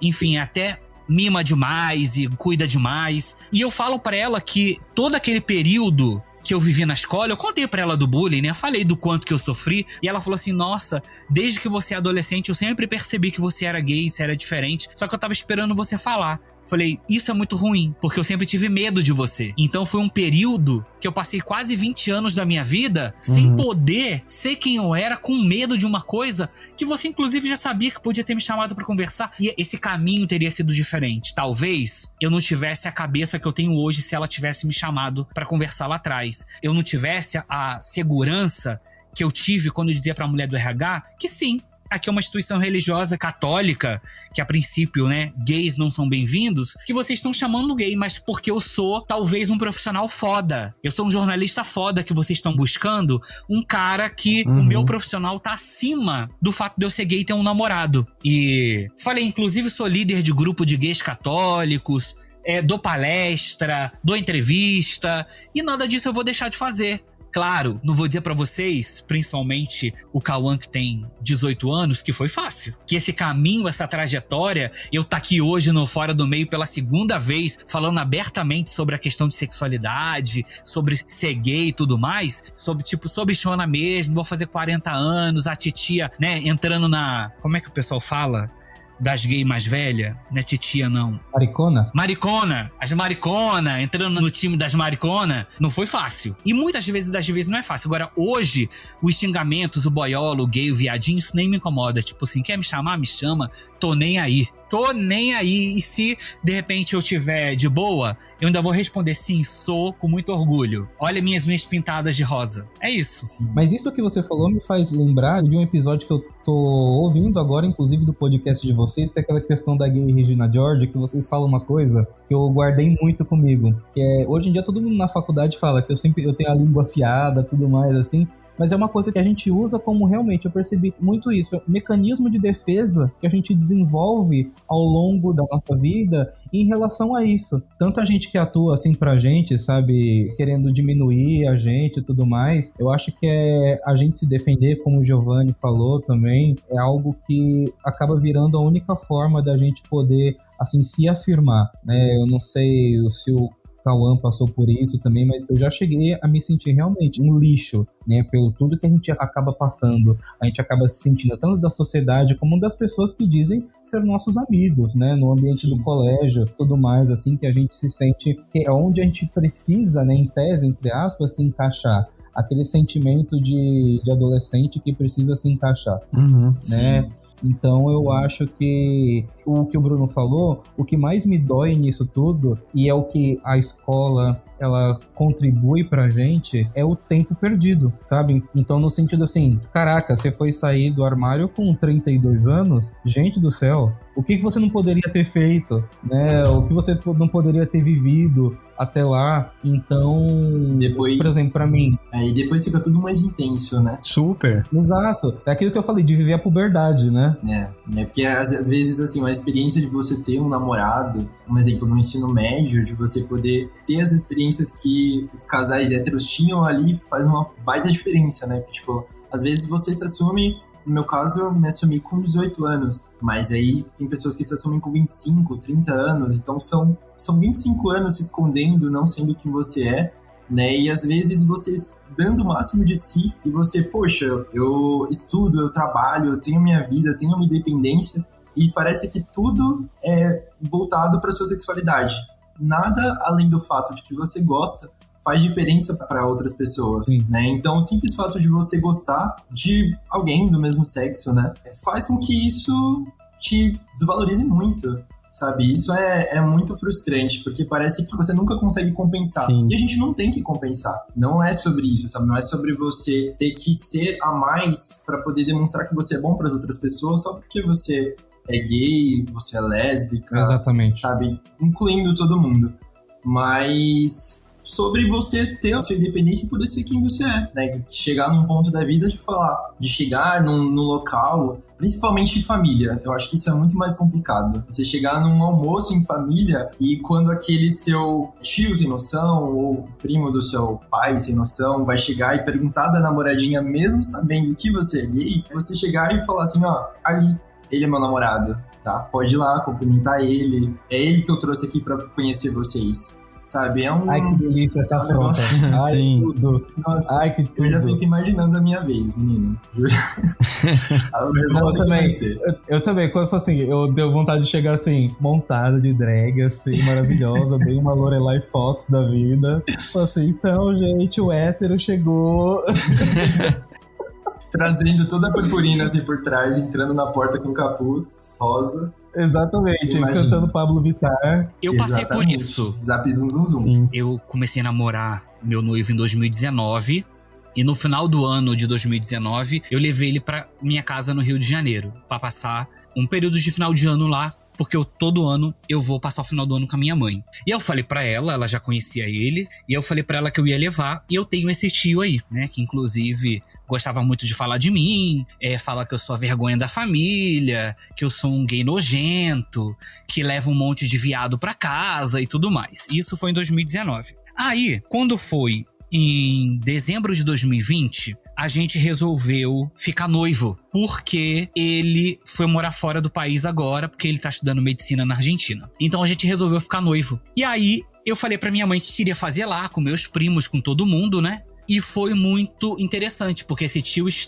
ia estar. Como é que ia ser a reação dele, né? Como é que ia ser todo esse processo? Só não foi melhor, porque eu peguei Covid e o Marconi também, e a gente teve que meio que cancelar a festa, mas a gente fez a festa em família. Esse meu tio se retirou, não participou, não falou nada, e eu tive o prazer de apresentar o Marconi como meu namorado, como meu noivo, de uma forma muito aberta pra família e pra quem tivesse lá e quem quisesse ser apresentado. Então, assim, chegava algum amigo da família que não sei o que, isso aqui é o Marconi, meu noivo. Chegava alguém da minha mãe e falava, não sei o que, é o vizinho, parente, sei lá, quem que fosse. Bruno, todo mundo gosta de me visitar, que não sei o que. Esse aqui é o Marconi, meu noivo. Foi uma satisfação poder falar sobre abertamente, tipo, tô cagando e andando pra quem não gostar. Sabe? Meu noivo, meu namorado. Que, assim, foi uma sensação maravilhosa, assim, que eu pude ter, assim, uma das experiências mais incríveis da minha vida, que eu já, inclusive, sonhei com isso. Com um dia que eu ia chegar pra mesa e pra todo mundo e falar, cadê sua namorada? Tá aqui. O nome dele é Marconi, né, que é o meu atual noivo. Tá aqui. A namorada que vocês tanto buscaram é esse aqui. E todas as minhas tias gostam dele, meus tios. E quem eu achei que não fosse respeitar, respeita. Eu tenho um tio que adora falar que tudo pra ele é viado. Isso é coisa de viado, que não sei o quê. Mas pergunta se na frente da gente ele falava. Falava nada. Ficou caladinho. Eu tenho uma tia também que desde criança ela falava que eu ia ser viado, que eu ia ser gay, que não sei o quê. Quando eu tinha uns 6, 7 anos, ela falava, todo mundo fala que você vai ser viado. Pergunta se ela falou alguma coisa agora. Quando eu trouxe o macho do meu lado. Profeta. Botei o macho do meu lado e falei, meu namorado. Desejo realizar. Meu namorado, tia aqui, o nome dele é Marconi. A gente vai ficar noivo. Mandei o convite do noivado no grupo da família, com os dizeres lá, tudo bonitinho. E assim foi. E hoje me sinto bastante respeitado em relação a isso. Nesse final de ano agora o Marconi não foi, mas todo mundo perguntou por ele. E foi um passo. Pra quem saiu do armário aos 32 anos, tá passando por isso aos 39, foi muito rápido. E foi um avanço muito grande, né? Ser respeitado no meu ambiente de trabalho, que é uma instituição religiosa, ser a cara dessa instituição religiosa no YouTube, por exemplo, é uma vitória muito grande. Tá numa TV católica semanalmente botando a minha cara pra trazer notícias, mas por outro lado, todo mundo sabendo que eu sou gay, isso é muito... traz um afago e ao mesmo tempo é uma questão de militância. é uma questão política. Sim, eu muito. tá botando a minha cara toda semana numa TV católica, onde todo mundo sabe que eu sou gay, e mesmo assim eu represento essa instituição católica lá. E isso é um avanço, pra mim, é uma questão que, não vou dizer que compensa, porque não compensa tudo que eu sofri quando eu era jovem, todo o bullying que eu sofri na minha adolescência, nesses praticamente, vamos botar aí, 15, 16 anos que eu sofri como bullying na escola. Mas, de alguma forma, hoje eu me sinto reparado com isso, podendo estar num ambiente onde as pessoas dizem que eu não deveria estar e eu tô representando elas. E tô representando Sim. todos os gays que estão no armário, os gays religiosos. Talvez Sim. não compensa, mas recompensa, né? Exato. Está chegando aqui na última pergunta da pauta, infelizmente. E eu queria saber de vocês, olhando em retrospecto, né, olhando para esse período escolar, eu até falei no último episódio, que foi o episódio de aniversário, que tem umas pessoas assim que eu não gostaria de rever nunca mais na minha vida. Justamente, não que eu tenha algum problema com elas hoje, mas elas representam um período da minha vida que me fez muito mal. E elas podem ter evoluído, né? Elas podem ter mudado, e eu espero que elas tenham mudado, né? Apesar de que Santa Catarina tem meus pés atrás, mas eu não sei se eu me sentiria confortável de conviver de novo com elas. Tipo, esse encontro do colégio eu jamais iria. Por mais assim que hoje eu esteja bem, esteja ok, não sei se valeria a pena. Como que vocês olham pra essa galera que participou desse período, né? Que foi, às vezes, catalisador desses bullying e sofrimentos. Se vocês encontrassem essas pessoas hoje, como vocês acham que seria a reação de vocês? Olha, no meu caso, como eu sempre, em questão assim de roda de amigos, eu sempre fui uma pessoa que se deu bem com todo mundo, sabe? Entrava na sala, às vezes cabulava a aula, ia pra sala de um, ia pra sala de outro, então eu sempre consegui conversar muito bem e me enturmar com todo mundo, mas mais por essa necessidade de querer me dar bem mesmo, sabe? De não querer ser reprimido, sabe? Então eu tinha esse conceito de que pra eu não sofrer bullying ou pra não ser intitulado como bichinha, como viadinho ou ser a chacota da sala, eu tinha que me submeter a certas coisas que eu não gostava, né? Então, às vezes, a certas brincadeiras que eu não me sentia confortável e que ali no momento eu entrava naquele ritmo pra poder me enturmar com o pessoal, ou de falas também que eu não concordava, mas que, assim, tipo, chegar numa roda de amigos e tá passando uma menina assim, e todo mundo fala, nossa, que linda, que gostosa, que não sei o quê, e eu adorando o cabelo dela, achando assim super brilhoso, amando, tipo, a cor da unha dela, então, sabe, você se forçar, e eu não gostava disso, eu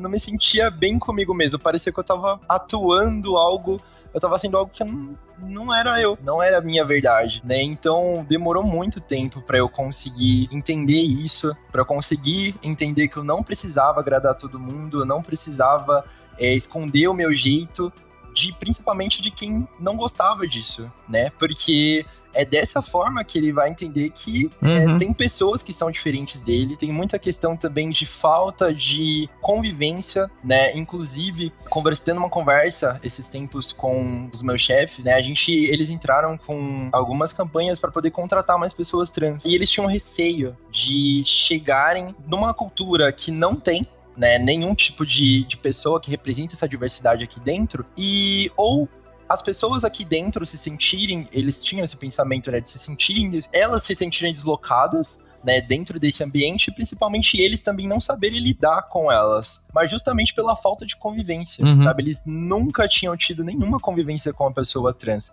e achavam que era coisa de outro mundo, sabe? Que era um negócio, tipo, 4 cabeças, e que foi desconstruindo, sabe? Ele viu que era uma pessoa normal, que chegava aqui, batia seu ponto, fazia o que tinha que fazer, representava muito bem o que vinha fazer, porque independente de ser uma pessoa homossexual, ser lésbica, ser trans, ela chega aqui e faz o que ela foi contratada pra fazer, independente da sexualidade dela. E isso não estava envolvido com a capacidade que ela tinha, Sim. sabe? Isso foi sendo desconstruído aos poucos. E eles tinham essa mente mais afastada do pessoal LGBT em geral, né? Das nomenclaturas, dessa convivência que a gente tem mais facilidade, né? Inclusive, algo que eu também me senti um pouco deslocado no início, porque mesmo sendo do Vale, a gente não já é obrigado a saber de tudo e a entender tudo, assim, num piscar de olhos. Também é um processo pra gente. Então, pra mim também foi difícil, assim, não difícil, mas até eu me acostumar a entender também que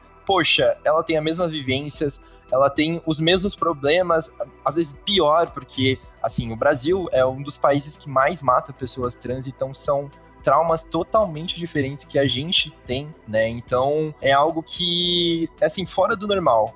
E a gente se identifica muito e vê que não tem esse tabu, essa diferenciação toda que a gente começa a criar na nossa cabeça só pelo fato da gente nunca ter convivido. Exato. Né? E isso faz com que a gente comece a quebrar esses preceitos que a gente tem, né? E eu vejo que isso é muito importante. Então, justamente por esse fato de eu, primeiramente, né, contextualizando, eu não me impor muito sobre os meus pensamentos, sobre o que eu achava que era certo, eu nunca tive essa dificuldade mais por isso, né? Mas eu vi que era algo errado, porque eu acabava deixando a minha essência de lado, sabe? O meu jeitinho, mais um olhar adocicado ali pra situação, né? Como a gente costuma brincar.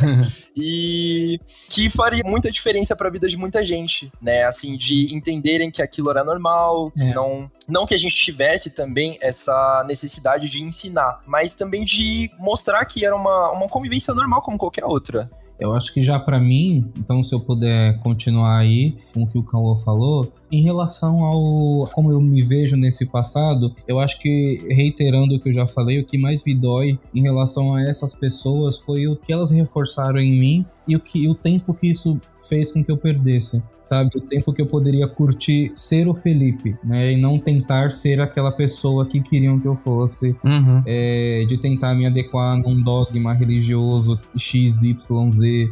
Então eu acho que hoje em dia eu olho... É que pra gente, quando a gente, como o Cauã falou, a gente vai estudando, a gente vai vendo outras realidades de pessoas trans, né, de pessoas queer, assexuais e tudo mais, e outras causas também que não só da nossa sigla, a gente vai vendo também como é pequeno, né, a pessoa que julga alguém por uma característica pessoal, por uma orientação sexual. Hoje em dia, eu vejo que isso tudo, apesar de, como o Bruno falou, não compensa, né? Mas como isso fala mais dessas pessoas, da pequenez delas, do que sobre mim, né? Elas me fizeram todo esse mal. A gente sabe que como a gente cresce com esse psicológico todo reprimido, né? Mas eu acho que isso mostra muito mais delas do que de mim. E eu vejo que, no sentido, algumas coisas, apesar do modo dolorido, me fizeram mais forte, no sentido de saber me defender, no sentido de fazer com que... A minha família mesmo fala que eu sou uma pessoa que se importa muito pouco com a opinião dos outros sobre mim. Eu acho que isso me ajudou muito, né? Aprendi de um jeito dolorido, mas no sentido assim, eu sou Felipe, quem gostar de mim, ótimo, quem não gostar, foda-se. Então, tipo, que nem a gente já falou, eu sou gay, bicha, bicherma, bichona, não tenho a mínima condição mais de deixar de ser. Então... eu acho que eu prefiro tentar ver por esse lado, porque se eu ficar só vendo o tempo que isso me fez perder, o tanto que isso me fez mal, eu acho que isso acaba me consumindo muito, né? Então eu prefiro tentar ver as lições, o quanto isso me deixou mais forte e o quanto que agora, pelo menos, assim, que nem vou comparar aqui com o Bruno de novo, pelo menos eu tive a oportunidade de fazer isso 10 anos antes, né? Então, tipo, é um tempo muito precioso que, apesar de poder ter sido antes, né? Se eu soubesse que eu era viado já com a Lady Gaga, lá com meus 11 anos de idade. Então, poderia, obviamente, ser... São 10 anos que eu perdi desse também tempo, mas pelo menos eu ainda tenho muito tempo pela frente, assim, em comparação com outras pessoas que infelizmente não tiveram essa possibilidade de ser gay, por exemplo, agora em 2021, em relação a esse passado, sabe? Então, pelo menos eu procuro tentar enxergar o melhor lado possível. Gente, é uma pergunta muito difícil e eu confesso que eu já me vi pensando nisso algumas vezes, especialmente por causa desses filmes americanos que sempre tem essa cultura, né? Do baile, do reencontro de 15, 20, 30 anos. Eu não sei responder essa pergunta, porque, por um lado, eu acredito que as pessoas mudam, as pessoas evoluem. Inclusive, eu lembrei de uma coisa. Eu cheguei a falar, né, de um colega meu de escola, que eu vi no Facebook, ele casou, etc. E teve um outro que era uma das, assim, pessoas que várias vezes fez bullying comigo. E eu lembro que ali por 2009, 2010, eu tava entrando na faculdade, até um pouquinho Depois eu me formei em 2014. Eu vi várias postagens dessa pessoa no Facebook e super progressistas e super mente aberta. É um cara que no final ele foi fazer serviço social, trabalha na assistência e com garantia de direitos e de minorias. E eu lembro que por muito tempo eu vi, né, aquele discurso todo, e o que me vinha à cabeça era: filho da puta, você não sabe o mal que você me causou. Uhum. Só que aí, depois de um tempo, eu parei pra pensar, aí eu falei, caralho, ele mudou, né? Tipo, que bom que ele mudou. Fico muito feliz que ele não é mais aquele cuzão, porque ele poderia ser um bolsonarista louco hoje em dia, né? Ele não é essa pessoa. Trabalha, inclusive, com garantia de direitos de minorias. Primeiro que eu acho que se tivesse esse reencontro dos 30 anos, talvez eu nem iria. Acho que começa por aí. Mas eu acho que a forma como eu trataria, acho que dependeria muito da forma como eu fosse recebido, né? Eu acho que isso que ia dar o tom. Mas seria estranho. Acho que essa é uma pergunta muito difícil. É o máximo que eu consigo responder. Acho que eu teria que ir pra terapia antes pra pensar. Sim. Não, mas eu concordo. Eu também acho que eu ficaria muito desconfortável. E a chance de eu não ir seria muito grande. Não. Acho que a princípio eu não iria. Assim, eu penso nesses eventos assim e fico tipo... acho que não. Tá bom do jeito que tá, né? Tá bom do jeito que tá, né? Ficou lá atrás, deixa lá. Sim. Não, tem coisas que é melhor a gente não mexer mesmo, né? Sei lá. Vai que... Né, caso um dia alguém invente isso, turma do SESI da Vila Leopoldina, sei lá em que ano eu saí do SESI, 2005 talvez. Se alguém quiser inventar essa moda, não sei, eu paro pra pensar. Sim, até lá. Teve uma frase que o Vini do Big Brother falou ontem pro Arthur, quando ele tava no paredão, que eu fiquei pensando e assim, me ocorreu isso agora nesse momento, que é o quanto a gente cria expectativas e normalmente a gente fica pensando na frustração que a gente vai ter com a expectativa, né? Sim. E ele falou, usa a expectativa pra criar esperança. Não pensa, tipo assim, nas coisas que você já vai decepcionar. Já, tipo assim, usa isso de uma forma positiva pra você criar esperança, porque às vezes você pode surpreender positivamente, não fica esperando só um negativo. Mas ao mesmo tempo, assim, eu fiquei pensando nisso e casando com essa pergunta agora, eu fico pensando, eu não acredito que as pessoas consigam... Eu acredito que as pessoas mudam, mas eu não acredito que, sei lá, 30 pessoas conseguem mudar tanto. Ainda mais do lugar onde eu vim, vendo as coisas que eu vi. Então eu fico com um pouco desse receio. Assim. Gostaria muito de ter essa esperança, mas não sei. Eu acho que tem um corte de contexto, né, sobre interior e capital. A gente tá falando, querendo ou não, de acesso à informação, de acesso à cultura, à informação, aos movimentos. Então acho que isso impacta. Acho difícil as 30, né? É que eu concordo e discordo desse pensamento, né? Eu acho que ele tem um fundamento, eu acho que ele é válido, mas eu não acho que dá pra polarizar. Não acho que dá pra viver na base da esperança o tempo todo. Porque o céu não é de brigadeiro, porque as pessoas não mudam, porque... Mas eu também acho válido ter um pouco de esperança, senão a gente vai viver num cenário desgraçado o tempo todo, né? Aí não há quem dê conta de viver no mundo. Sim. Olha, Fernando, particularmente, eu costumo dizer assim, ó, que eu sou, acho que foi até aquele personagem Félix da novela. Quando eu sou bom, mas quando eu sou ruim, eu sou pior ainda. As pessoas têm de dar graças a Deus que eu ainda sou uma pessoa religiosa e não sou uma pessoa... E aí a questão da vingança, ela fica muito lá atrás, porque eu costumo dizer que se eu não fosse uma pessoa religiosa, eu tenho esse sentimento, sei que é muito ruim isso, mas eu tenho um sentimento de vingança. Olha, eu tenho o sabor da vingança, eu adoro me vingar. Mas não faço isso com frequência e não faço isso de me vingar porque eu sei que às vezes isso afeta mais a mim do que a outra pessoa, né? Eu não vou perder meu tempo fazendo vingança com gente que não presta. Mas eu encontraria todas as pessoas da escola magnificamente. Infelizmente a escola hoje ela não existe mais. Mas eu voltaria e reencontraria todo mundo. E eu queria que todo mundo falasse pra mim que eu era o viado, o bichinho, o boiolinha, feminadinho. Eu reencontraria tudo. Inclusive eu tenho boa parte deles, algumas pessoas eu tenho no Facebook. Então eu acho que as pessoas hoje enxergam, me veem, né, de uma outra forma. Principalmente, eu não gostaria que fosse assim, mas pelo fato de eu ter trabalhado na televisão muito tempo,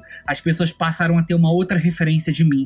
Então, assim, É o fato de eu estar na televisão todo dia, eu fui repórter muito tempo, trabalhei em grandes emissoras. Então, assim, isso trouxe para as pessoas uma identificação, talvez uma admiração diferente. Sim. Né, do que aquele Bruno lá, o bichinho da escola. Mas assim, tipo, cara, olha, ele é o repórter, ele tá na televisão, ele aparece na televisão. Isso transcendeu e passou à frente daquele bullying que eles faziam comigo lá na infância. E talvez se a gente for conversar com umas pessoas dessa hoje, elas vão falar, nossa, porra, que merda que eu fiz, né? A gente era muito imaturo, talvez a gente tava numa fase que a sociedade impunha a gente a ser assim. Crianças muito ruins, né?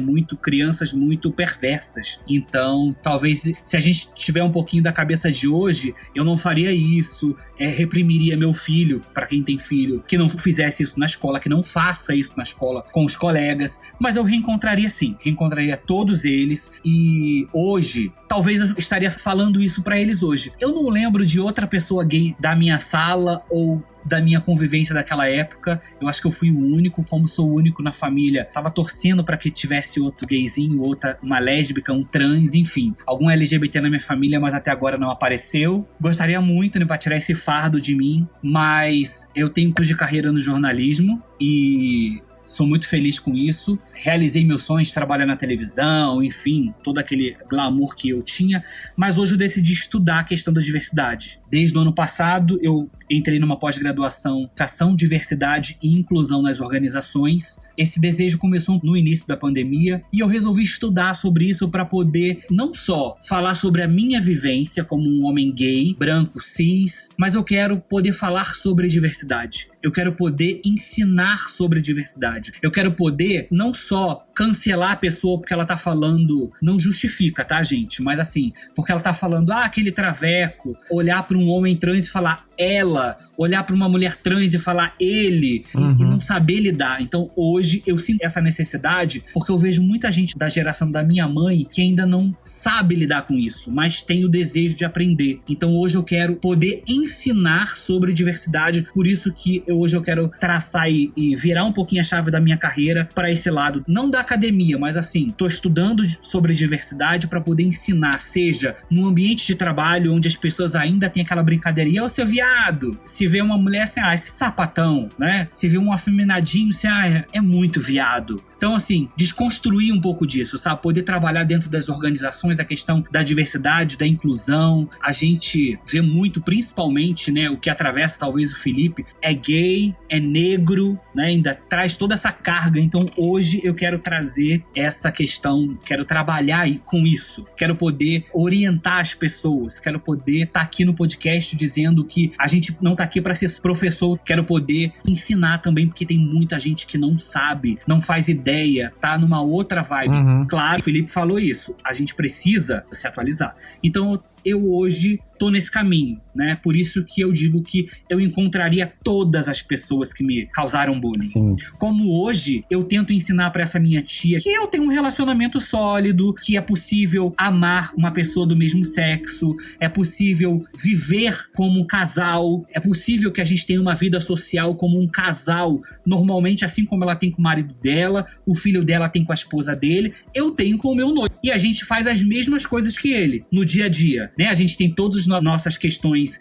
de casa, de ter uma vida, né, social, a vida de casa, os problemas, o pensamento no futuro, o filho que a gente quer ter, a escola que a gente vai botar eles, enfim, a viagem que a gente quer fazer. Então tudo isso passa por um processo. Então hoje eu estou nessa condição de que eu prefiro ensinar e poder falar sobre diversidade com as pessoas, principalmente aquelas que sempre falaram de mim, aquelas sempre que apontaram um dedo pra mim, falar pra elas que assim, é muito normal eu sendo um homem gay cis, se eu fosse uma drag, se eu fosse, enfim, o que eu quisesse ser, o que as pessoas quiserem ser. Eu quero que a minha priminha que tem 8 anos possa conviver comigo e com o Marconi, entendendo que a gente é um casal e que é super normal, né? Então, assim, sim, eu encontraria com essas pessoas com muito orgulho, como hoje eu tento fazer com as pessoas que, enfim, tentam me ridicularizar, me xingar, alguma coisa, de uma forma positiva. Eu nunca passei por isso, nem na internet, nem nas mídias digitais. Eu nunca fui xingado de viado, de qualquer coisa nas redes sociais, mesmo nos ambientes religiosos, a não ser que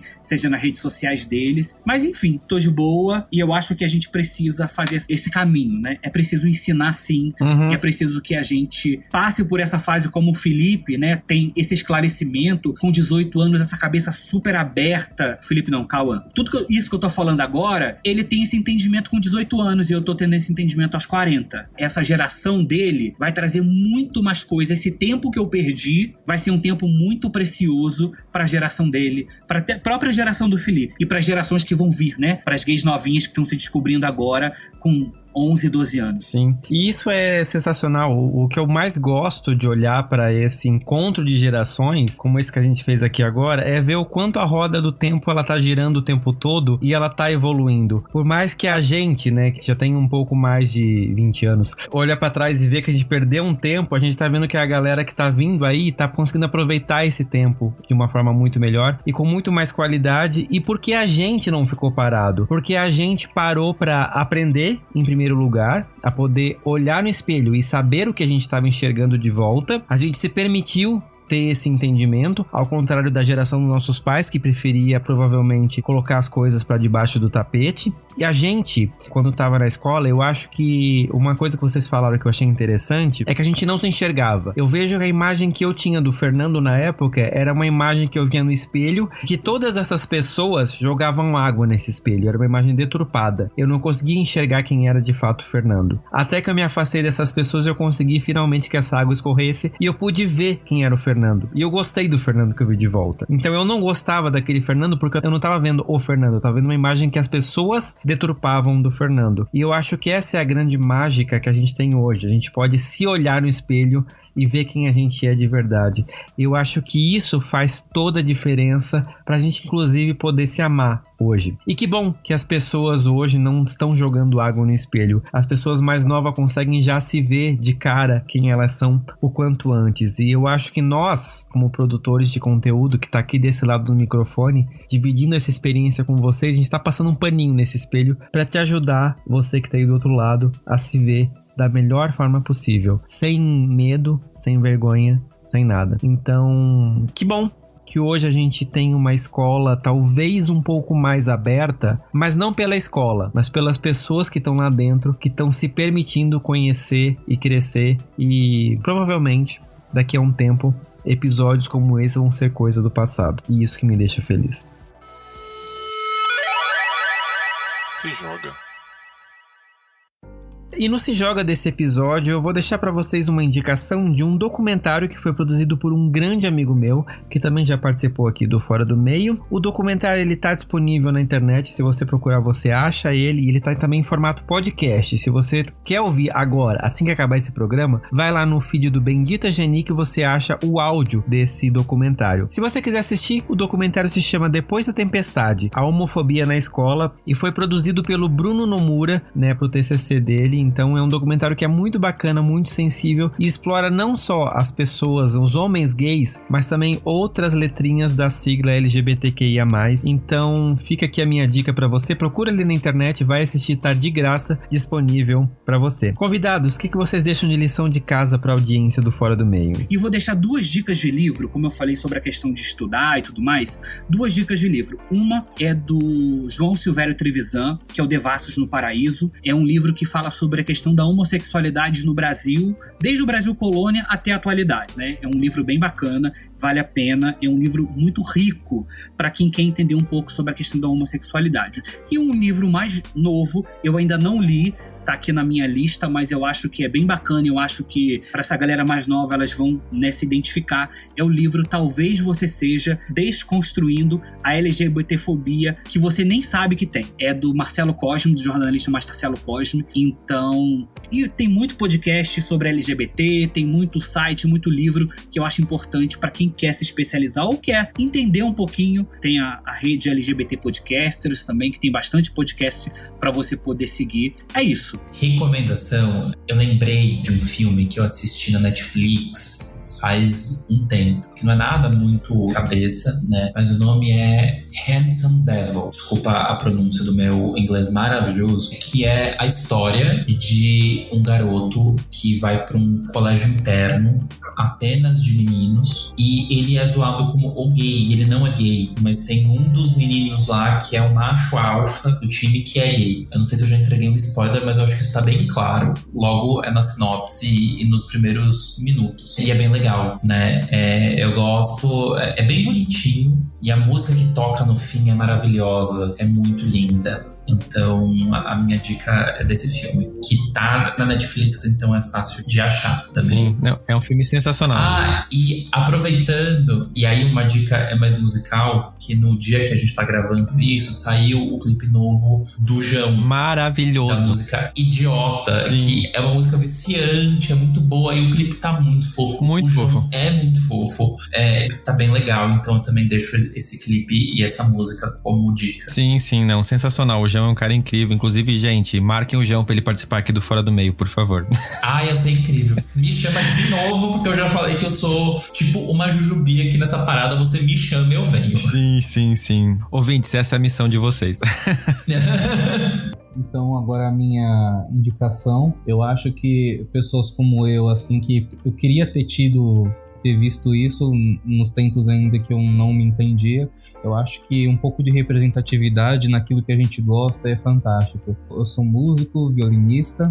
Eu queria indicar aqui rapidinho, só um livro só que eu gostei muito, que é um romance jovem, meio bobinho, que se chama Vermelho, Branco e Sangue Azul, que foi me deu um quentinho muito grande no coração.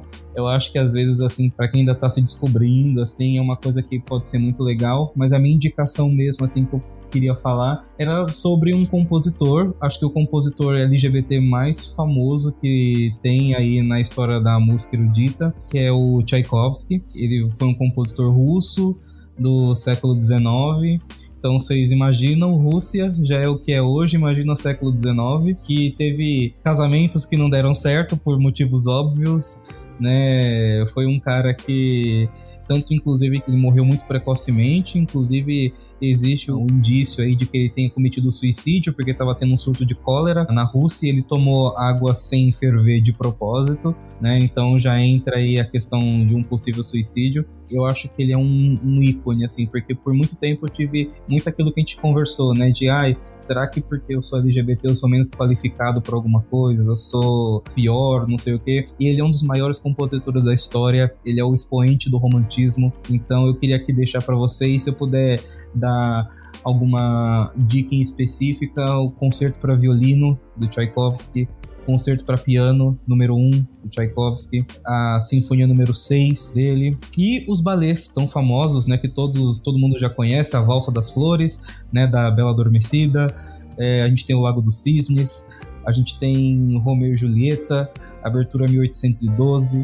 Então eu acho que é uma visibilidade muito legal pro nosso meio. Eu acho que quando hoje em dia eu vejo, né, músicos, compositores, etc, que são do Vale, assim, eu fico muito feliz. E eu acho que até mesmo quem não gosta tanto de música erudita, vale a pena dar uma conferida, mergulhar aí na música do Tchaikovsky, porque ela é arrebatadora. E, bom, é isso. Eu tenho um livro para indicar, né? Ela não tá direcionada, assim, bem focada no tema, mas ela conta um pouquinho sobre a história de uma menina, né? Ela é a mais jovem ganhadora do Prêmio Nobel da Paz, né? E o nome do livro é Malala, a menina que queria ir pra escola, né? Conta a história de uma menina que ela nasceu ali na região do Paquistão e quando ela tinha 10 anos, ela viu a cidade dela ser controlada por um grupo extremista, né, de Talibã. E aí, nisso, proibiram, né, a música, a dança, baniram as mulheres das ruas e só os meninos podiam estudar. E a Malala, ela com 10 anos, ela tinha a consciência, ela tinha esse sonho de querer mudar isso, mudar a forma que tudo aquilo estava acontecendo, né? E ela conseguiu inspirar um grupo muito grande de pessoas e fazer com que isso mudasse, né? E a gente vê relaciono tudo isso à parte da gente poder demonstrar também um pouquinho do que a gente acredita, né? Que nem a gente comentou bastante durante o podcast, daquilo que a gente realmente acredita como certo, né? Não aquilo que a gente é induzido a crer ou a achar que é correto por conta da maior parte das opiniões, né, da sociedade. Sim, com certeza. O mundo, ele não é feito de pessoas passivas, né, que ficam esperando as coisas acontecer. São as pessoas que vão atrás, né? Isso que eu acho que é a principal mensagem dessa figura tão emblemática que é a Malala. Gente, eu quero agradecer demais a presença de vocês aqui. Eu acho que foi um episódio muito gostoso pra gente poder refletir e ter esse momento de comparar, né, as experiências, as histórias e talvez, assim, ter um pouquinho de esperança no meio desse mundão de coisas ruins acontecendo.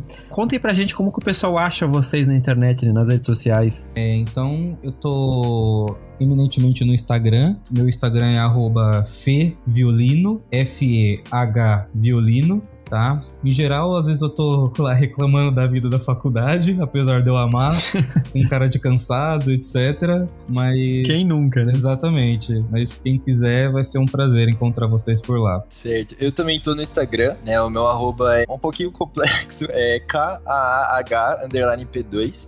Né? Quem quiser seguir lá, eu posto algumas coisas, bastante coisa, né, sobre essa parte desse envolvimento do LGBT, bastante coisa sobre conscientização. Então, quem quiser seguir, é um conteúdo bacana.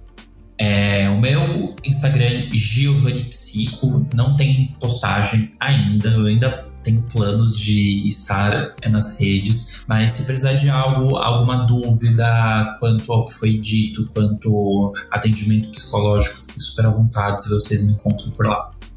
Bom, eu vou pedir para as pessoas me seguirem lá no Vozes pela Diversidade, que é o meu podcast. Então procura lá, @newsvpd. A gente também tem uma newsletter que ela é lançada toda quinta-feira lá na newsletter, no Instagram e também no nosso podcast. Eu também vou deixar aqui o Instagram da Rede Católicos LGBT, se algum católico gay tiver interesse. É só entrar lá, Rede Católicos LGBT. No Instagram, eu sou o Bruno Feitosa 13. Fica aí a dica, é só mandar mensagem que aí eu sei que quer. Falar, te ouvi no Fora do Meio, aí eu te aceito. Meninos, de novo, muito, muito, muito, muito obrigado. Eu tô muito feliz, né, com vocês que, né, toparam estar aqui comigo, trocando essas ideias, né, conversando e falando, né, pras pessoas um pouquinho da história, porque eu acho que o Fora do Meio, ele é feito disso, né, de pequenos tijolinhos de história que a gente vai conseguindo criar um caminho belíssimo. Então, de todo o meu coração, muito obrigado por vocês estarem aqui. Fernando, obrigado por mais uma vez me chamar. É um prazer sempre. Adoro sempre esse bate-papo. Acho que é super construtivo e super bom. Eu que agradeço a oportunidade. Foi incrível, gente. Adorei a conversa mesmo. Espero que o pessoal em casa também tenha se sentido acolhido, assim como eu me senti. Tenha se sentido a conversa tão gostosa como foi. Nem vi que isso passou tanto tempo assim. Eu achei muito bom. De verdade, gente. Fernando, mais uma vez eu quero agradecer a oportunidade de estar aqui com você. Eu tava morrendo de saudade de gravar podcast, porque desde o último episódio do Vozes ano passado, então faz um tempinho. E então, tava morrendo de saudade, tô doido pra voltar a gravar podcast, mas muito obrigado pelo convite, por estar aqui novamente.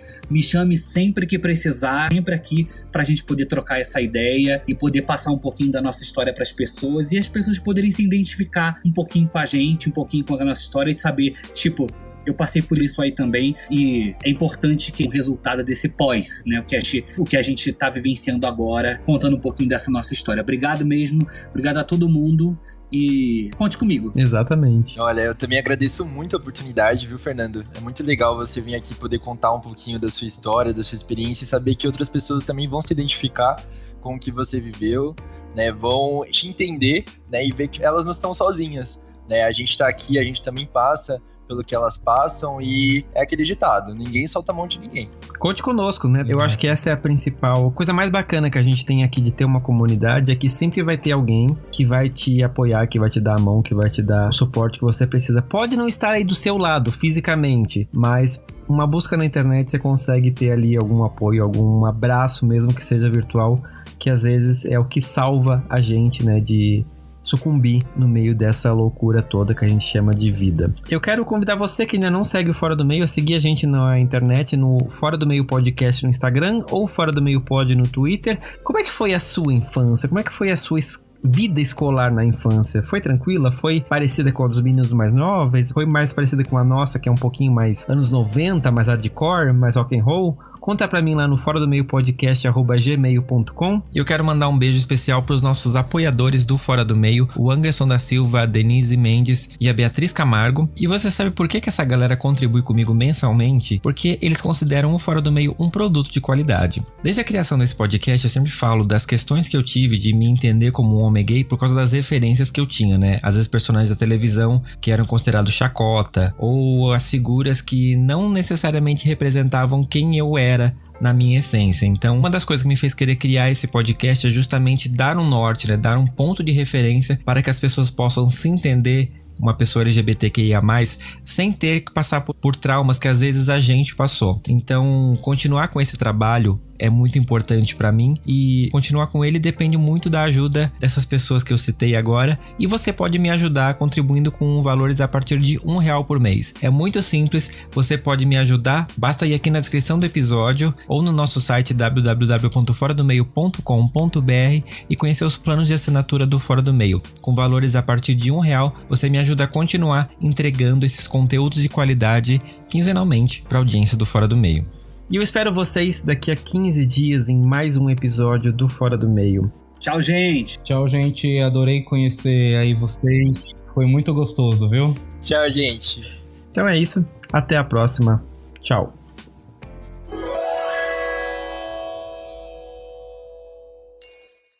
Este podcast faz parte da Podcast. Conheça os demais programas da rede acessando podcast.com.br.